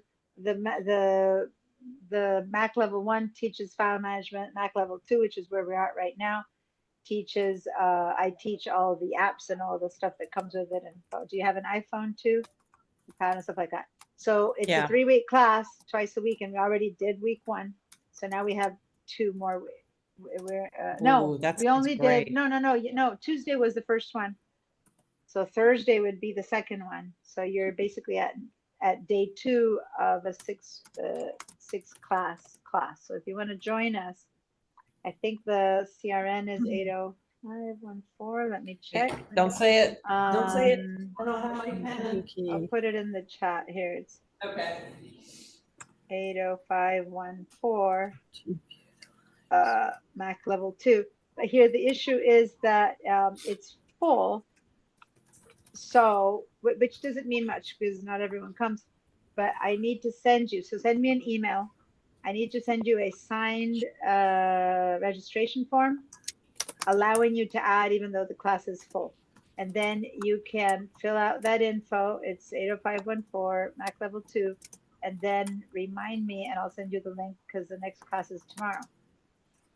At what 9 time? a.m. 9 a.m. 9? Okay. It's 9 to 12:30. And then you can start from there. All these classes can be taken like whenever you have time. Like they're not, there is some feed and there is stuff that we talked They're about that'll be new asynchronous. for you, but that's fine. No, they're not asynchronous, meaning it's not like Mac level 1. If you didn't take level 1 or the intro, you can't take 2. Got it. Rather, it's about the apps, right? And yes, we did talk about the cloud and you missed that part, but you can watch the recording and stuff like that. So anyway, sure. Okay. That would be great. Yeah, mainly because I want you to be comfortable enough with your computer so you can take these classes and not feel flustered, right? Anyway. So Christina, are you there? Yes, Are you back? Okay, good. All right, so let's I'm continue. posting right now to the Padlet. Great. So I put the Padlet link in there. Hopefully you had a chance to do some posting. And yeah, it's a bit hard because we forgot. Please remind me in the future during the day if you can about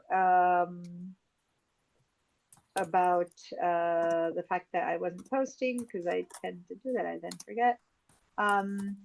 But yeah, let's go ahead and keep going. So now I'm going to post my own really quickly, and I'm just going to do one. I did more screenshots, but I'm just going to do one because I want to keep going with the class. And we practiced placing this image at multiple sizes and checking the effective PPI. And that's all I'm going to write right now because I need to keep going with the class. Oh, I'm not sharing. Sorry. Share.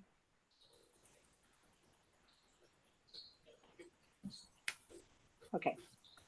So I just did a screenshot of this, which hopefully it's not necessarily that descriptive, but anyway, it's what we have.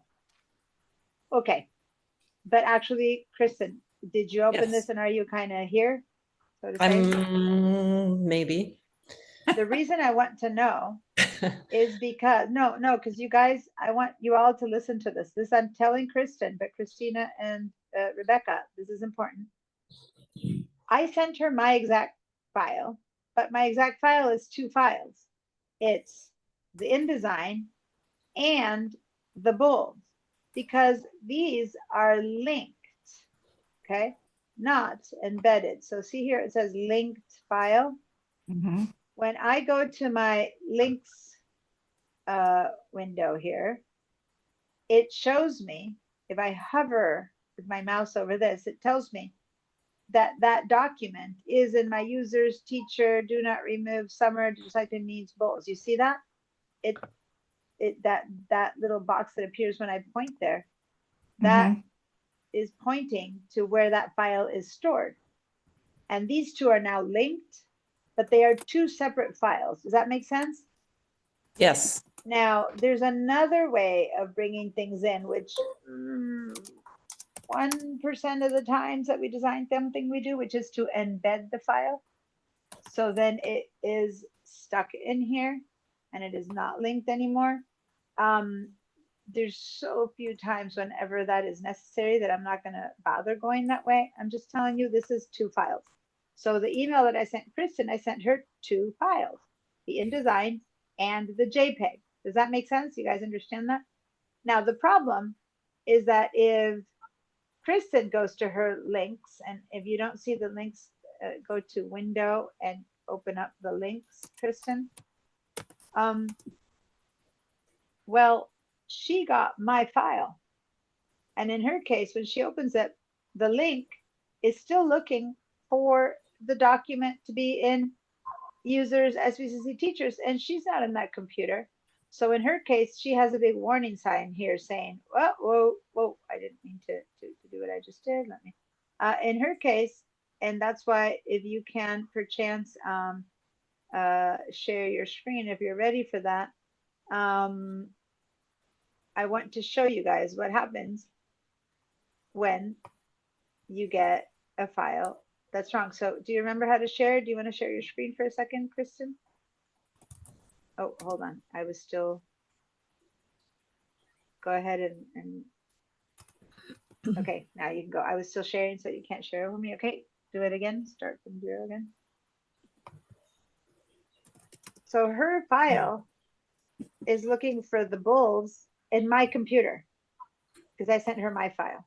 And this is what happens when you share in InDesign, right? So it's trying to find the source. It's trying to find where is that file that's linked in the SPCC teachers file. So we're not seeing your thing yet, Kristen, because I had to stop the Yeah, share. it's, Oh, because it's a new computer. yeah. All right. Since it's a new computer, just read it to me. I'll tell you what to do. It's very simple. It says, go to system preferences, system settings, I'm sorry. Right? Okay, system settings. Okay. Now on the right side of where you are, you should see the word Zoom somewhere. The right side. Uh-huh, You're looking, okay. uh-huh. There's a And little I, bubble that's gray. Click on the bubble to make it blue. Now put in your computer Yep. password. okay. Yep. Once you hang put on in your one computer second. password, it'll say, Wow, this is great. when Thank you're done with that, it'll say now or da-da-da, now or later, say later. Later. Okay, good. Now go back to Zoom and share. This time it'll share. And this is only one time. You never need to do that again. Oh my gosh. Okay, good. Now This say is- allow. It's okay. yep. Say allow again. It's just this. It's go ahead and say open system settings one more time. You just need to follow the steps. Good. And now you can go ahead and close that one. Yeah, you can go ahead and close it. Cool. All right, and now move that over. Okay, perfect. Now, can you open that links panel? So people, You know oh, this what? you I think, already told it. You already fixed it, it seems. I click on it Yeah. again. Okay. Yeah, it seems like hover over this little guy, the name of the file, and just sit still. Yeah, it already got fixed. Okay. So when she opened it, she was told, hey, the links have been modified, can't find it. Where is it? So right. move your mouse out a little bit and put it in again so that the tooltip appears again. And see, it's already pointing to users, Kristen downloads bulls. But she had to fix that. When she went to open it, the computer would have said, hey, something's wrong here. The link has been modified. And she had to like, do you want to fix it? And it got fixed already. But see how now it's pointing to a different place? But that's because now it's linked to her bulls, which is in her downloads file. Does that make sense? Mhm. Even though I sent her mine, that's something that she fixed already in the opening of it, right? But that's partly also why in her at the bottom of her here of her app, it doesn't say there's any errors, versus there would be down here an error if that was still pointing. See, like there, see how it says no errors because it's green, right? If it were still pointing to the wrong way, it would have an error. And one of those errors would be that the file has been modified, and it would have been that. It would have been about the location. Okay, good. So you're ready to go. And again, follow as much as you can or want. This is all new to everyone. Okay, Okay, thank you. you're welcome. All right. So hi, Barb. Thanks for joining us again. So now, I all had I to had go is to Adobe to download the program. I didn't to even have it. download it. That's, well, there you go. Now you should have it. So, Now I can play catch up. Thank you, Diane. you're welcome. All right, so here we are. The reason I'm talking about this isn't just about Kristen. This is for everyone because I want to talk a bit about this whole linked file and what that means. Okay, so that's what we're going to do now, something that we haven't talked about yet. So that's why I'm saying this is new for everyone. So here we've placed this file, and we placed this file, and it is way too big, right? So again, just it's hard because this is a red document. I'm going to move it out of the way for a little bit, but this red line is the bleed line. This is the trim size. So when I hit my W, see where my mouse is? It's right on the trim size. What happens is that this disappears. So I just see the trim size, and then the margins line disappears. So it's easier to see it, right? So now if I put this back, snapping to the bleed, top, right, and left and right, there's too much image in the bottom. I'm going to put my mouse on this trim size here right now, the tip of my mouse, and I'm going to hit the W and see how I'm touching the bottom of the image, and all of this is too much because the proportion of the photo is bigger than the proportion of my postcard. Got it? So that means I have some leeway. That means that if I look at it with the W pressed down, maybe I don't like the centering of this image. Maybe I want to move it up or down a little bit. I can do that. And I can do that by moving the whole frame. And to move the frame, I have to press anywhere except for that center circle. And I can just move the whole thing up a little bit. And so now if I look at my trim size, it's over. See, I'm leaving a bit over, a little bit under, right? So maybe now I've made it centered enough that I like it. But then we go, yeah, but it's not a centered image. It's not a square image. Do I need to fix that? Well, if I want to fix that, if I want to try to make this be square, like skew the image a bit, because that's how the photo was taken, where it got skewed, or maybe the panel wasn't straight, who knows? Then we need to do that in Photoshop, because in InDesign, you can't work with the Photoshop pixels. This is an image that comes from Photoshop. Maybe I didn't want to do that. Maybe I wanted to have it, you know, touching one end, and then it's like, nope, don't have enough image. So the only place where I have too much image is up or down. Does that make sense? On the left and on the right, I'm kind of at the edge of it, yeah? So if I tried it, another way of doing this would have been to put my mouse in that middle grabber, which I don't like using, but it turns into a hand, and then I'm just moving the content up or down. When you do that, it's a bit more dangerous. Why? It's looking really good right now. I think say that this is what I wanted, but I'm not noticing by moving the content until I hit my W again that now I've left my content away from the bleed, see? So I might like that, but I don't have enough. I have to be looking at my bleed to make sure that my content has to touch the bleed, okay? Then I can move it up or down, but so I don't have that much leeway, right? So anyway, I like moving the frame and not the content, because then I can see exactly how much space I have. Like what I can do is move the frame. So say that I like it exactly where it fell. Say that this is where I like it, which I don't actually, but say I like it exactly where it fell. I can, with my black arrow tool, correct the size of the frame, and I'll hit that bleed, and now it's all looking really good. Bleed, bleed, bleed, bleed, and only I know that there's leftover image over there. Does that make sense? You only have to hit one, move one edge to the edge of the bleed, and the other three move. If I'm touching the bleed on three sides, bleed, Oh, okay. bleed, and bleed, right? So the only place where I have left over So to At the say, bottom. too much image is this piece. This is like Right, thank too you. much. Does that make sense? So that Yeah. that's what So- you want us to do? I'm explaining. I can just leave it there. That's it. I just know it's extra. When I print it, no one's going to care. Or I can grab the frame and I can just snap it. So I'm cropping out image. The image is being cropped out. I'm just snapping the frame in to the bleed. Now my bleed is perfect. And I have hidden all this stuff. Does that make sense? Yes. As long as I don't go past the bleed and do that because I need that bleed to have image, right? I know that I have some image left in here. So if I want to grab this and drag it up a bit, the content, I still have leeway. I have to go up and down. I have some leeway on the content, not the frame, right? So that's what I like to do with the white arrow tool. But if I use this one and I go, well, I would like it to be more to the right or to the left. I like it there. That's a big faux pas. And it like, what do you mean a big faux pas? What's the difference? Well, look at my bleed. I moved it too far to the right and I left my bleed empty. Does that make sense? Mhm.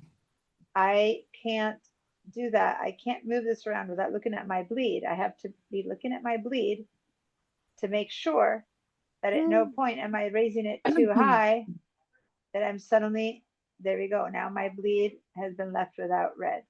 Okay, so my bleed has to always be full of image. Okay, so that's as high as I can take it if I like it there, or that's as low as I can take it. If I go any lower, then I've got the bleed over there. If I go and I take it to the right side, then I'm bleeding over there. So this doesn't let me know if I'm leaving my bleed empty. I'm moving it to the right and it's looking good. It's looking good. When I hit the W, I've left my bleed empty. So you have to work viewing your bleeds, but then to see if you like what you see, you can hit the W.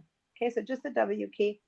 This is the trim. And now you go, I'm gonna move it up or move it down. It's really hard with all these lines to really understand how it's gonna look at the end. Does that make sense? So you need to have the W on call all the time to go, okay, this is what it'll look like at the end. Do I like it or not? Does that make sense? The power of the W? Power It of the takes W. away all those work Mhm. lines to help you just look at it and go, ugh, it's not centered. Versus here, it's hard to tell if it's centered or not. There's just too much going on. Does that make sense? And we don't even have text boxes and other stuff. So I see. you want to, I still Yeah. have like a frame, even, I have all the lines when I do one W and the other W, there's still that if you're, frame. if you're selecting it and you do the W, you still see the other frame. If you're not selecting it, click away and there's no handle. Okay. When you do the W, Got then it's totally empty. But if you're selecting it, that frame, when I hit the W, I still see that frame. Okay. Does that make sense? Hmm. Now we don't even have text in here, but if I had text, I would be seeing the frame of the text, plus the frame of this, plus the frame of that, plus I might have a guideline here, plus I might have something else happening. And yeah, it's like W. That's what it should look like. W again, frame, frame, frame. Okay. So you want to just keep an eye on that W just to see every now and then, did I move it the right way or the wrong way or something? So I myself might want to move this up a little bit so that it's a bit more centered. And that I will have to do this way. And then I'll go, maybe I want this to be straightened. I can't do that. This is a Photoshop image. If I want to do that, I need to do it in Photoshop. Maybe I want this to be blue. I have to do it in Photoshop. Maybe I want the bull to be a horse. I got to do it in Photoshop, right? All I can do here is place the image that came from Photoshop, okay? Mhm. So what if we do want to make any changes? Well, let's say that we want to see if we can straighten this out a little bit so it's not so skewed. Say that's what we want to do, right? Well, if we look at the links and we hover over it, it's telling me where it is, right? So if I want to edit that image, I can go to this little pencil mark right there. See how it says edit original? Hmm. Or I believe I can right click and say edit original. Either way, right, the little pencil there, that has to be selected, or right click edit original. And so now when I say that, it's going to open. Oh, this happened the other day. That is so weird. It didn't open in Photoshop. It opened in preview, which it should open in Photoshop, but this happened to me. I have it to reset it. So you can also say edit with Photoshop, right? Which is where it should be opening up. So if you say edit original, you can also just say edit in Photoshop. You can also say show it to me in Bridge or show it to me in the Finder. Where is this image?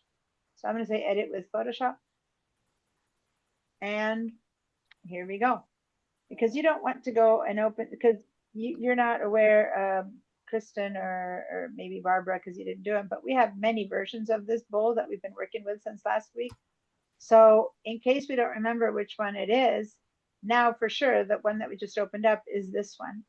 Because, and I know I made you guys change the name so it wouldn't be confused, because I've had sometimes I leave that name and then people will open the wrong ones. That's why I called it bowls.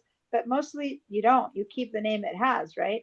And then it's like, which one am I opening? Well, by going straight from inside of InDesign, now we have opened the right one for sure. Does that make sense, you guys? Is it open in Photoshop? Give me a yes if you were able to open this one in Photoshop. I have two. So one I must have opened earlier.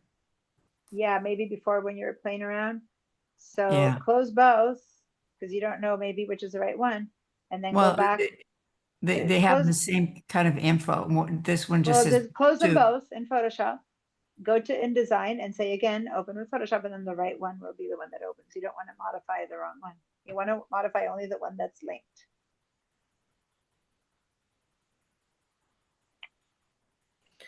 Oh, you're saying, okay. Okay.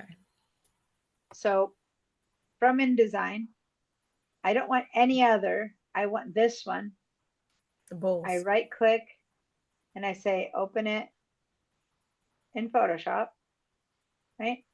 And now Okay. this file is the one that's linked. We're going to prove that in a minute. We're going to do some work on this and you'll see. So what should have happened is that Photoshop should be open right now, which it is for me, see? And Yeah. If you it's can't right bowls. click, what else would I do? Oh, you need to set your right click up.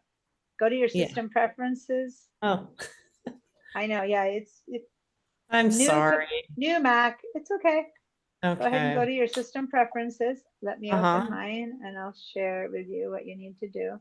Let me first share my system settings. If you had any other teacher, you'd be lost, but since I'm the Mac teacher, Yeah. okay. You're If you open your amazing. open the system preferences, go all the way to the bottom where it says trackpad. I recommend using a mouse, but it says trackpad Gosh darn it. Okay. or keyboard or mouse. So before you were in the system preferences, I think you were like in privacy or something like that, because that's where the Zoom left you. You were up here in privacy and security or something, right? That's kind of Okay. where. So now go to the sidebar, Yeah. all the way down, and you have mouse, trackpad, or keyboard, whatever your computer has. You should have trackpad there. Okay. Trackpad. Okay. Then on this first page, down where it says secondary click, yours is off. So click on that and choose click or tap with 2 fingers. It says click with 2 fingers. That's what Okay. my daughter was trying to teach me last night. And Okay. I was like, all right. it didn't Oh, work. so you already did have it set up. Okay, it will work. I'll show you. So now I'm going to share my entire screen so I can show you how this works. You just need to. This have is what I didn't want to have happen. I'm just taking up class time and it Kristen, makes me feel bad. it takes more time for you to say this. I will show this to you in literally 10 seconds, as long as you don't keep thinking that it's taking time. All right. Okay. So put your mouse anywhere, if you can see the desktop or anywhere else. And now watch. If this is a trackpad, can you see me? Oh, shoot. Hang on a second. You disappeared. Okay. All right. There you are. I'm it. going to stop my share so you can see me here. So it's not here. It's not 1 or 2 or whatever. It's just literally two, gentle tap, two fingers at the same time. Okay. So now when you click on something, instead of with one finger, you just put Mhm. two, Mhm. then you will get the right click happening. And it doesn't matter where I am on the trackpad. Well, it doesn't matter where you are on the trackpad. It just matters that your mouse, you have to place it over what you want to click on, right? So with one finger, you put your mouse in the right spot, Mhm. and then you put two fingers down, and that creates the, so I'm going to share my screen again to show you what I mean now. I Going understand. to- when I empty, I didn't mean to empty my trash. I meant to hide everything. Hide others. So if you're somewhere on the desktop, right, Mhm. and you put two fingers down, you should Mhm. see this window. That's your right click. If I put it two fingers down on this, so that means that I'm right clicking just two fingers down, and I should get a menu. That means that your right click is working. So in the case of InDesign, if you go to this thing and you just point to it first, right? First with one finger, you point to it. And Right. then two fingers down, that's like you just created the right click. But I recommend you get yourself a mouse, right? Me too. Okay, And I'm then- exactly where you are right now. And then you go edit with Photoshop. Okay. Okay. All right. Photoshop. Got it. All right. And now I'm going to reshare. Thank you so You're much. welcome. No, don't mention. Okay, so I am now resharing my screen. Share. Din, din, din, din, din, and share. Okay. This is the Photoshop. This is where I've opened in Photoshop the same thing, the same image, the exact image that I linked. So now, and this is important, any changes I make to this image will appear in InDesign. So everyone sit back and watch for a second. Just sit back and watch. Don't try to do this. Just watch. Okay. So I'm going to do a very quick, crazy thing. Okay. This is not green anymore. Just watch.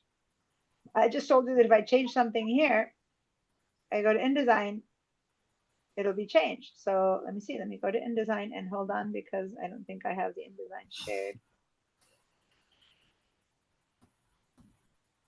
I need to stop my share and share again because I hadn't shared my InDesign with you guys.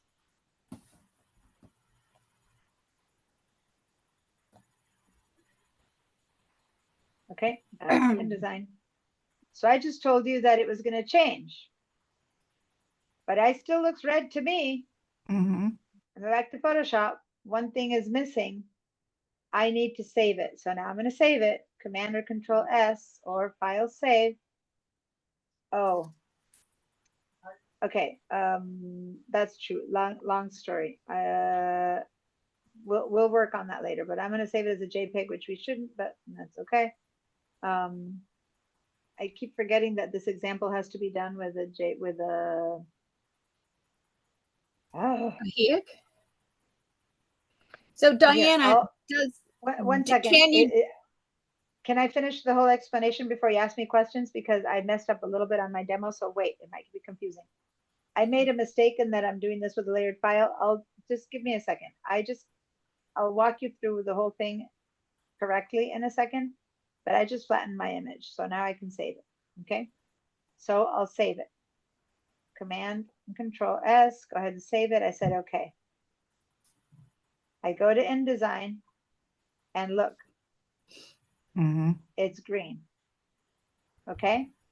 This is the image that I just changed in Photoshop. Okay. So the fact that this is a linked file is true. Any changes I apply to my Photoshop are going to be applied in here. If I go to Bridge right now, this one's green now. It's not red anymore. I've truly changed it, even though the rest are red. Does that make sense?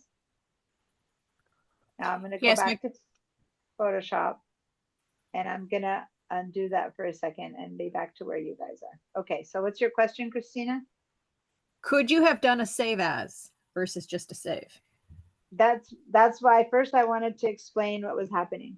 We, unfortunately, in this demo, I forgot, we brought in a JPEG. When you change this in Photoshop the way I did, you end up with a layered file. If I do a save as, or it doesn't matter, you cannot save a JPEG. And I was just trying to avoid that problem. I changed this in a way that made a layered file. So I cannot have that JPEG anymore unless I flatten it. So what we need to do, hold on, Make a copy. please give me a second. No, what I need to do if I want to be able to make many changes to this is I need to bring in the layered file version into InDesign. That's all we need to do. And we'll just do that together right now. That's all. Because if I save this again and I flatten it like I just did in order to do the demo, then I'll lose forever my red. That's a destructive modification. Those of you who are in Photoshop classes know that the last thing I would ever want to do is to do this, flatten this image, and then it is forever green. It is ruined. It is never going to be red again. I cannot change it. Versus, I can still turn this on and off and make it be red.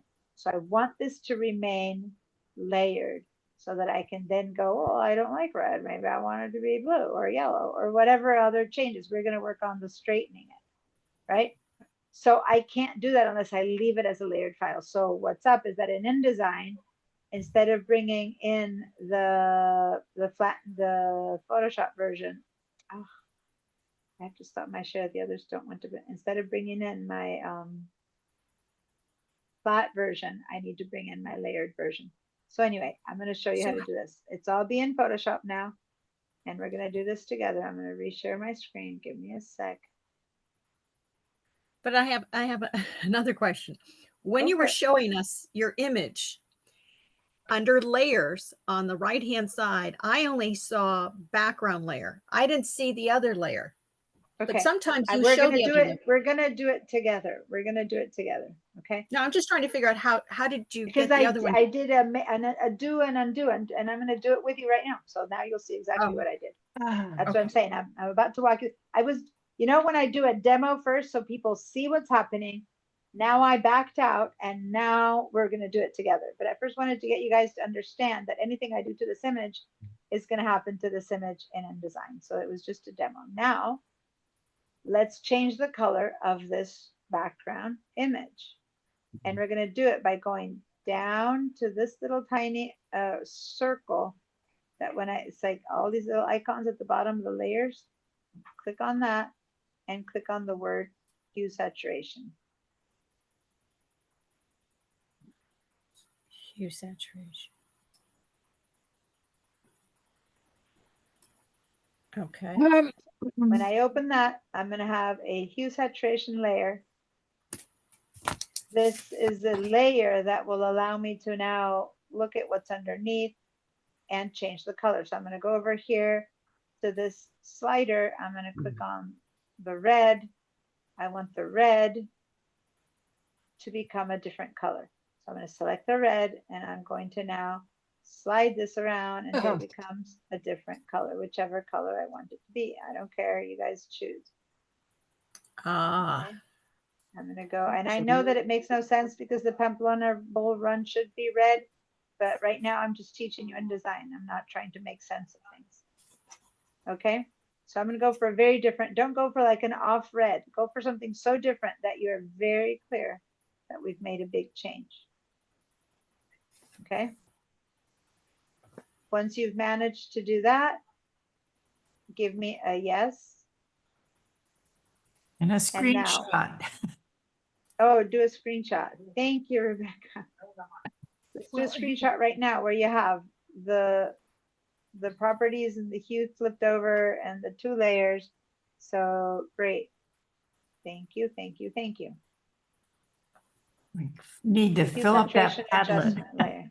We do. Our Padlet is, I know you're accustomed to other classes where we have so much going on in the Padlets. And right now, for some reason, I can't, whenever I share, it seems to want to share only one thing at a time. It's driving me crazy. So I'm just going to go back to sharing my entire screen. And let's go over here to the Padlet.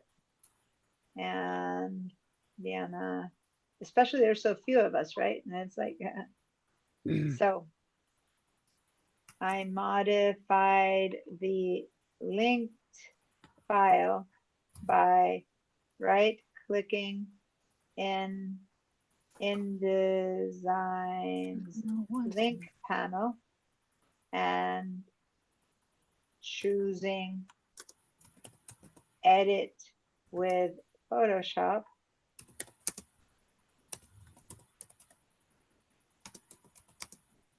My file opened in Photoshop and I added a hue saturation adjustment layer, turning the red into a new color.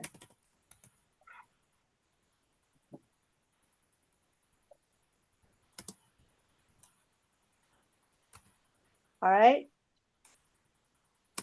So now, there we go. Oh, I like Rebecca's green much better than mine. All right. So here we are in Photoshop with a new color. All good? Once you, I'm going to clean your answers, and once you guys did this, give me a yes. You have your hue saturation layer, and you've changed the color of your layer. And later we're going to come back and we're going to actually straighten out the side. We're going to do some other stuff, but for now, we're just changing the color of the layer. Notice that there was some red in the guy's clothes and it also turned green because I just told it all the red, right? So over here it shows my red turned pink or blue or whatever color this is. Go for a bit of a green. All good? That's a good point where if you do something like that, you can change things you didn't mean to. Yeah, so there's a way to fix that, but I'm not teaching you Photoshop right now. So let's just stick with a simple color. Okay, so you good, Kristen? You have your hue saturation layer added? Kristen and Christina. I have Yes. few students in this class and you happen to have such similar names.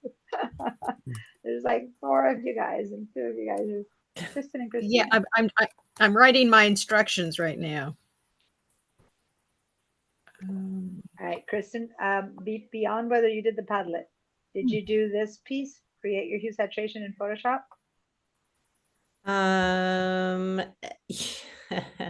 So I went to open it. I'm still, Deanna, just leave me behind, okay? I'm good. I hear you. I hear you. But here, let me just explain one more thing, and I'm going to say it one more time. Kristen, this class usually has 20 people. For some strange reason, we're down to 4. We have all the time in the world to help you individually. Take advantage that you have an almost private teacher. You know what I mean? When there's 20, All right, I'm gonna share. can't stop. When there's 20, I can't stop you and help you all the time. But today I can. Okay, okay. I'm gonna stop saying that. Okay, all right. So I have 2 problems. One is, Yes. for whatever reason, my 2025, summer 2025 isn't under my drive. Mhm. So I'm kind of confused there, but when I go to open in Adobe and I'm here, right? I want to open this up. It won't do it. But you're trying to, okay, so say cancel where you at. Say cancel. Okay. Because you're trying to open it. Okay, so go back to InDesign. Go back to InDesign. Uh-huh. Okay. And now in InDesign, and you seem to be missing, you have some weirdness going on. Here, let's go back here. No, it's okay. Go over here because this is Photoshop still. This isn't, go over here, click on that. Yeah, you're still in Photoshop. So let's go back to InDesign. So go down to the bottom here and let's switch to InDesign. Okay, so, oh. Really? You've opened, okay, so hold on. Yeah. It's like your Photoshop. Yeah, you have some, okay. So you're InDesign, yeah, you don't have, okay, so. Cause she's on top of that, you guys, she's on, VDI. So Ooh, if this is InDesign, which is showing you InDesign, then head over here to the word window for a second. Go to arrange, no, go to workspace, one under, go to workspace and choose reset essentials. It's okay. It's all right. Reset essentials. Hard. I personally, okay. And then go back to window one more time and go to the top one, arrange, and choose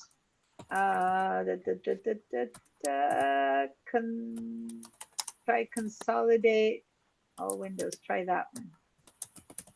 Yeah, you need to kind of. Windows, all right. Yeah, it's and when you first have never used a touchpad in the custom, it's really hard.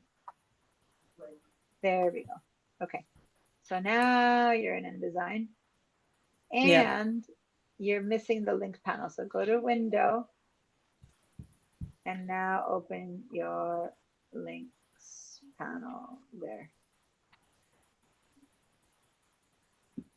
Okay, cool. Now, right click on here. So 2 fingers down on top of that, 2 fingers down. And now choose edit with Adobe Photoshop. So before you were trying to open it from a different place, it was like this whole complicated thing. Now you're inside of this thing and it's going to open in a second. Yeah, this is what I did before. Maybe I just didn't wait long enough for it to open. No, you're right. This should have opened and it didn't, which is really bizarre. Which, by the way, you also need to reset. Go over here and reset Photoshop. Reset essentials. Okay.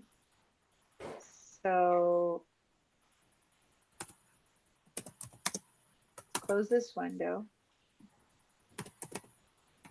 over here Mm-hmm. and say don't save or whatever. Okay. So I'm wondering, go ahead and close that up. Let's try then to open it from here, which is right, but okay, let's go ahead and say Okay, this is progress. new file. Go ahead and say open.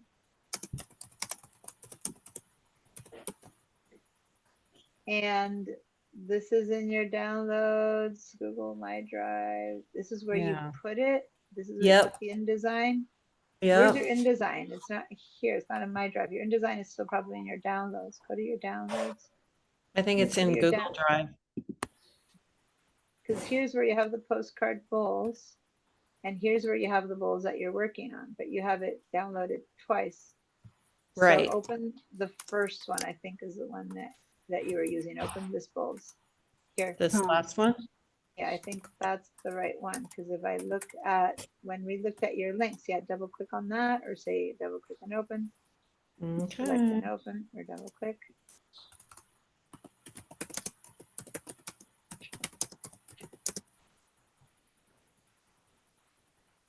It's not opening. Because when you were in InDesign, when we looked at your links said that it was the one from the downloads. Go ahead and go back here to InDesign. And let's click on, hover over that for a second. Like hover over the bowls to see where it is. Just hover for a second and it says it's your downloads bowls.jpg. So now right click and let's say reveal in Finder. Go ahead and say right click. Reveal in Explorer. Yeah. Yeah, it's the right one. It's that one. For some reason, it's not. So right click and say open in Photoshop. I think it's this one. No, because it would say Bowls 1. Yeah, right. It would say Bowls 1. The name of the file would be Bowls 1. That's because you downloaded it twice. So now right click. Oops, sorry. That's fine. You gotta close that one because it's not. I've got so many pink lines now. Right click on the bowls and edit with.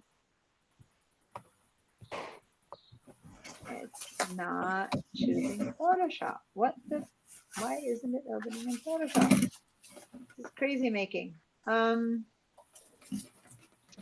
Okay, so I have a better idea. Go to Google Drive since you do have There's a bowls in Photoshop. there. Can I open it with Photoshop? Try Okay, this. open it with Photoshop. Try it in this direction here. It's working. It seems to be working this time. But it's weird that it didn't before and now it seems to have stopped. It's like it's resisting opening that file. No, this is your history from when you took this class way earlier. Okay, so you know what? Go to your Explorer, because that's where you were before. And go to the Google Drive and open the version you have there, and we'll import that one into InDesign. So Okay, I'm Google sorry. that's Google okay. Drive. So here, oh, Google Drive, my drive. You said you had a bowls in there? In downloads. No, I Oh, thought I'm you sorry. had Yeah, one you're here. right. I put it in here. Okay, so open this one. That's fine. Let's see if that one Double opens in click? Photoshop. Well, yeah, you might want to say edit, open info, and yeah. Did you see open that? I with- right clicked. Ha! Good job. Open with Photoshop. See, if you're in Bridge, you would just double click on it, but since you're not, it's like your Okay. Photoshop is not Opening. below Photoshop. Your Photoshop is the one that's not working. Something's wrong. Close Photoshop and let's see. This is weird. Your Photoshop is not working. It's not that anything else is not working. Oh, VDI. VDI. VDI. All right, now that Photoshop is closed, try one more time to open it with Photoshop and see if it kicks Photoshop into gear. And if not, I will kind of open with Photoshop. He opened it in something else because you did hit something, so close that. I didn't click though. That's No, but- weird.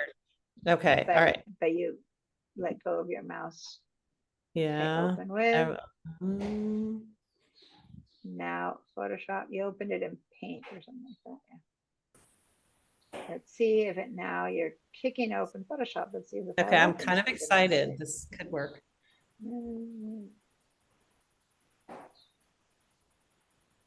It's stopping. It's not opening. Oh, how frustrating. Okay. Now this is a VDI thing. This isn't you. You're doing the right thing. So now I really have to say, sorry, can't do it. All right, that's okay. I know how to right click. Yay. Yeah, you got a lot of practice. Okay, Hey, so right moving on. click is good. Moving on. Yeah.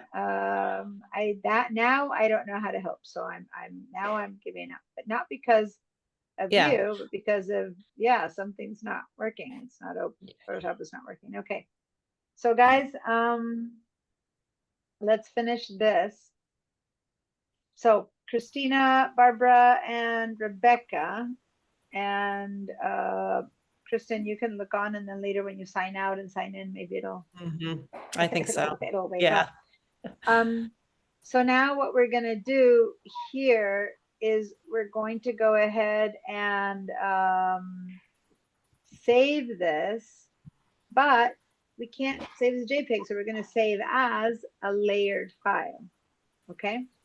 As a PSD. Yeah, because you don't This want to is- lose the background. We don't want to lose the background, but let's follow through with that. And so it's file save as, or if you just do file save, it'll tell you, I can't do it. So when you say, okay, it basically gives you a save as, right? So I wasn't, what you were saying, Christina, was right. We're going to save as, but the problem, this isn't the file that we have in InDesign. So we're going to have to bring it back into InDesign. That's the point I was trying to make. Does that make sense, Christina? Yeah, mine says Adobe Photoshop, the document cannot be saved as a JPEG without losing information. So say okay to that, and then it'll Okay. open your save as version. Oh, I want to. And Okay. now we're going to save it as Bowls PSD and save it. PSD. Okay. Well, it by automatically it will have, it's the Photoshop format. You don't have, you must have it set up that it's not showing you the extension on your PC, but basically in the format, it's Photoshop format, which will save a .psd. So don't write the PSD. Okay. Just choose Photoshop format, which is what's gonna, it's the default. It's what'll be set up that, and now say save. Now say Okay. save to maximize compatibility. Okay, Okay. and now let's go back to InDesign.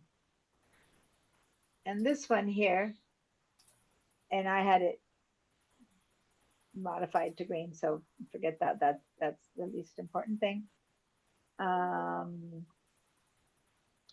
So mine's This isn't- red. This isn't the green one. Yeah. You- Mine should be green. It's just that I went the explanation so many times. This is not the same one. See how I have it like bluish? It's just that I changed it 20 times in your demo. So this should be red for you guys, even though it's green. But the whole point is this is the wrong file. This is the bulls.jpg. See that? So what we're going to do is we're going to replace it with the bulls.psd.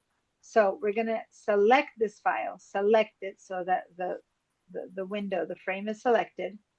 Now we're So going is to that- say, Is that the What? W? Is that the W or just manually select it with No, the mouse? just Mm. W doesn't select anything. W hides the frames and stuff. It doesn't select anything. Selecting is always with the mouse. You click on an element. In this case, we're clicking on this frame that holds our bull. And we're going to say file place again, which I do with the command D. And we're going to choose the correct bulls.psd. Mm. So let me find my bulls.psd. There it is. Okay. And I'm going to say, Right. watch down Interesting. here on the PC, on the Mac, and the PC it shows in a different part, but on the Mac it shows down here. See how it said replace selected item? So what's about to do is that this one is about to replace the JPEG. So we don't have to resize it or anything. It'll fall in the exact same spot. Now this is my PSD. hand's If I gone. look at my links, now I have my PSD there.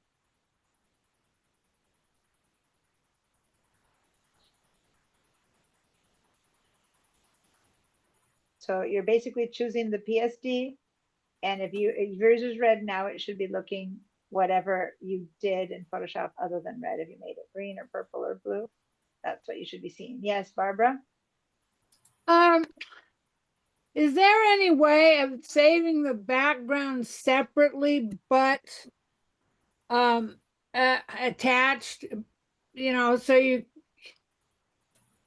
can change it without, I don't know how to ask the question. So here's the thing. Hold on. We had to change the file because we weren't working with a layered file. Now we can keep changing the background and it'll be automatic. Just give it one more second demo. And I do Okay. know that class is almost over, but hold on.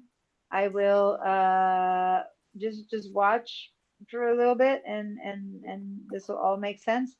First of all, if I go back into Photoshop now, I'm going to change this. I'm going to double click in here to change it to bright, I don't know, bright pink, purple. So now it's not green anymore. Now watch. Now this is the PSD. Oh, I missed a step. Okay. I made it PSD. I'm going to save it. Command or Control S, okay, or file save. I need to save it first. And right after it's been saved, watch, I'm going to go into InDesign. And now my link has this little like modified. And it says here also there's a little modified. And down here there's an error. Error, Mhm. error, or error. It's showing me that the file, that this link has been modified. So I'll just double click and Well, now then- I've got the purple version. With an error message. Now I'm going to go back into Photoshop Where did and you I'm going double to click? make it, hold on. Now I'm going to make it be yellow, whatever. that yellow is. Yeah. But the important thing is I save. If I don't save, this doesn't work. Because right now, if I go to InDesign, there's no error message because I haven't saved my change yet. In Photoshop, I save my change, Command or Control S, save. I just saved it. So when I go into InDesign, again, error, error, error, because now it's not purple anymore. Does the Yeah, it process is. make sense? So I hover over this and it says, double click to update over there. If I click on this one, it's a single click, one click to update. So if I click on that, it updated in one click. If I click over here, it's double click. If this process worked, go to Photoshop, change the color once again. Now I'm changing Well, it to blue. I changed the color and I press save. Then I go Yes. to the InDesign, but it doesn't change the color. But I do have that yellow modified. Did you click. bring in the PSD? Oh, I did. Okay, just worked. Thank you. Yeah, it takes a Just sec. worked. Oh, So boy. now I made it blue. When I update, there's my blue. Rebecca, how are you doing? So to get your attention to it, instead of like color change, Well, it depends. Sometimes, depending on how it's working, sometimes you go back to InDesign and it's already changed. I have so many things open and some things are going on in Zoom, but sometimes it just changes it. But other times it just gives you the warning, and it's up to you to know because there's so many places it's warning you that but the error message is what draws your attention to, hey, color change. Color change. Yeah, so I'm going to go back to Photoshop. I'm going to go over here and I'm going to change it to, I don't know. I see pink. their thinking now. I'm going to make a ridiculously bright pink, the kind that kills your eyes. Now, file save. I do it with a Command S. I go back to InDesign. Warning, warning, error. So what's missing is that's not the color that file is anymore. So again, update. Whoa, now it's killing my eyes. So just to be clear, this is a separate file. This is not the same. InDesign and Photoshop, bulls are two separate files. And if I modify one in Photoshop, right? So once again, this time I'm gonna make it bright orange, whatever that is, bright orange. Now our yellowish, I save it. In Photoshop, I save it, not in InDesign. InDesign doesn't change because it's not embedded, it's linked. So now I have to update the link. Now all is good. So this is a bit to underline what happened when I sent the files to Kristen. I couldn't send her just one. If I sent her just the InDesign file and you open it up, it would have had a preview of the bowls and it would have gone, the linked file is missing is what it'll say. It'll show you a little preview of this, but it'll say the linked file is missing. And that she would have to call and say, hey, you forgot to send me the file. Oh, okay, I'll send her the file. And then she can put two and two together. So it's two files. Does that make sense, you guys? Mm-hmm. In another week, in another time, we're going to talk about it because once we start putting in font and text and logos and other stuff, then there's like 5 files. And then there's the font, which is itself a file. So then InDesign is going to do a package file for us of all those things. And we're going to package all up, send it to the printer, or we're going to send them a PDF where it's all packaged up. Right now, we're still in the making process, and thus it's all over the place. Okay? Now that we've saved just it, so you know, if you need to go, class has been over since, for a few minutes. So if you need to go, go. Other than that, please give me a screenshot of your, changed color and make it one more time, like change it one more time and get a screenshot of the errors. So get it to be another color, save, go to InDesign and see how now it's showing you the error messages. Go ahead and get a little screenshot of those error messages. And then save it and close it and we're done for the day. Okay. That's a lot. Plus sign, I'm just taking so Diana. many classes right now. Yeah, brain. you're in every one of I'm seeing you every minute of the day. I know, I'm um, sorry. When I modify the color of the red in Photoshop, I have to save it first, then I can update the link in InDesign to see the changed color.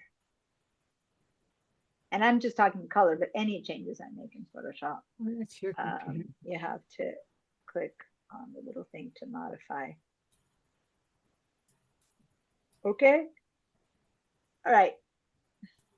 I need to go because I have like Yeah, a more short break classes. before I go into my I'm illustrator sorry. class.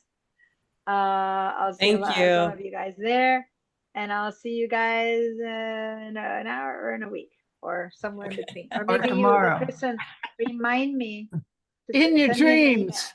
send you a link for the class, because when and the form to register and all that stuff. Okay, I'll do that I'll right probably now. probably do it tonight, but I'll send. Okay. Maybe I can do it right now.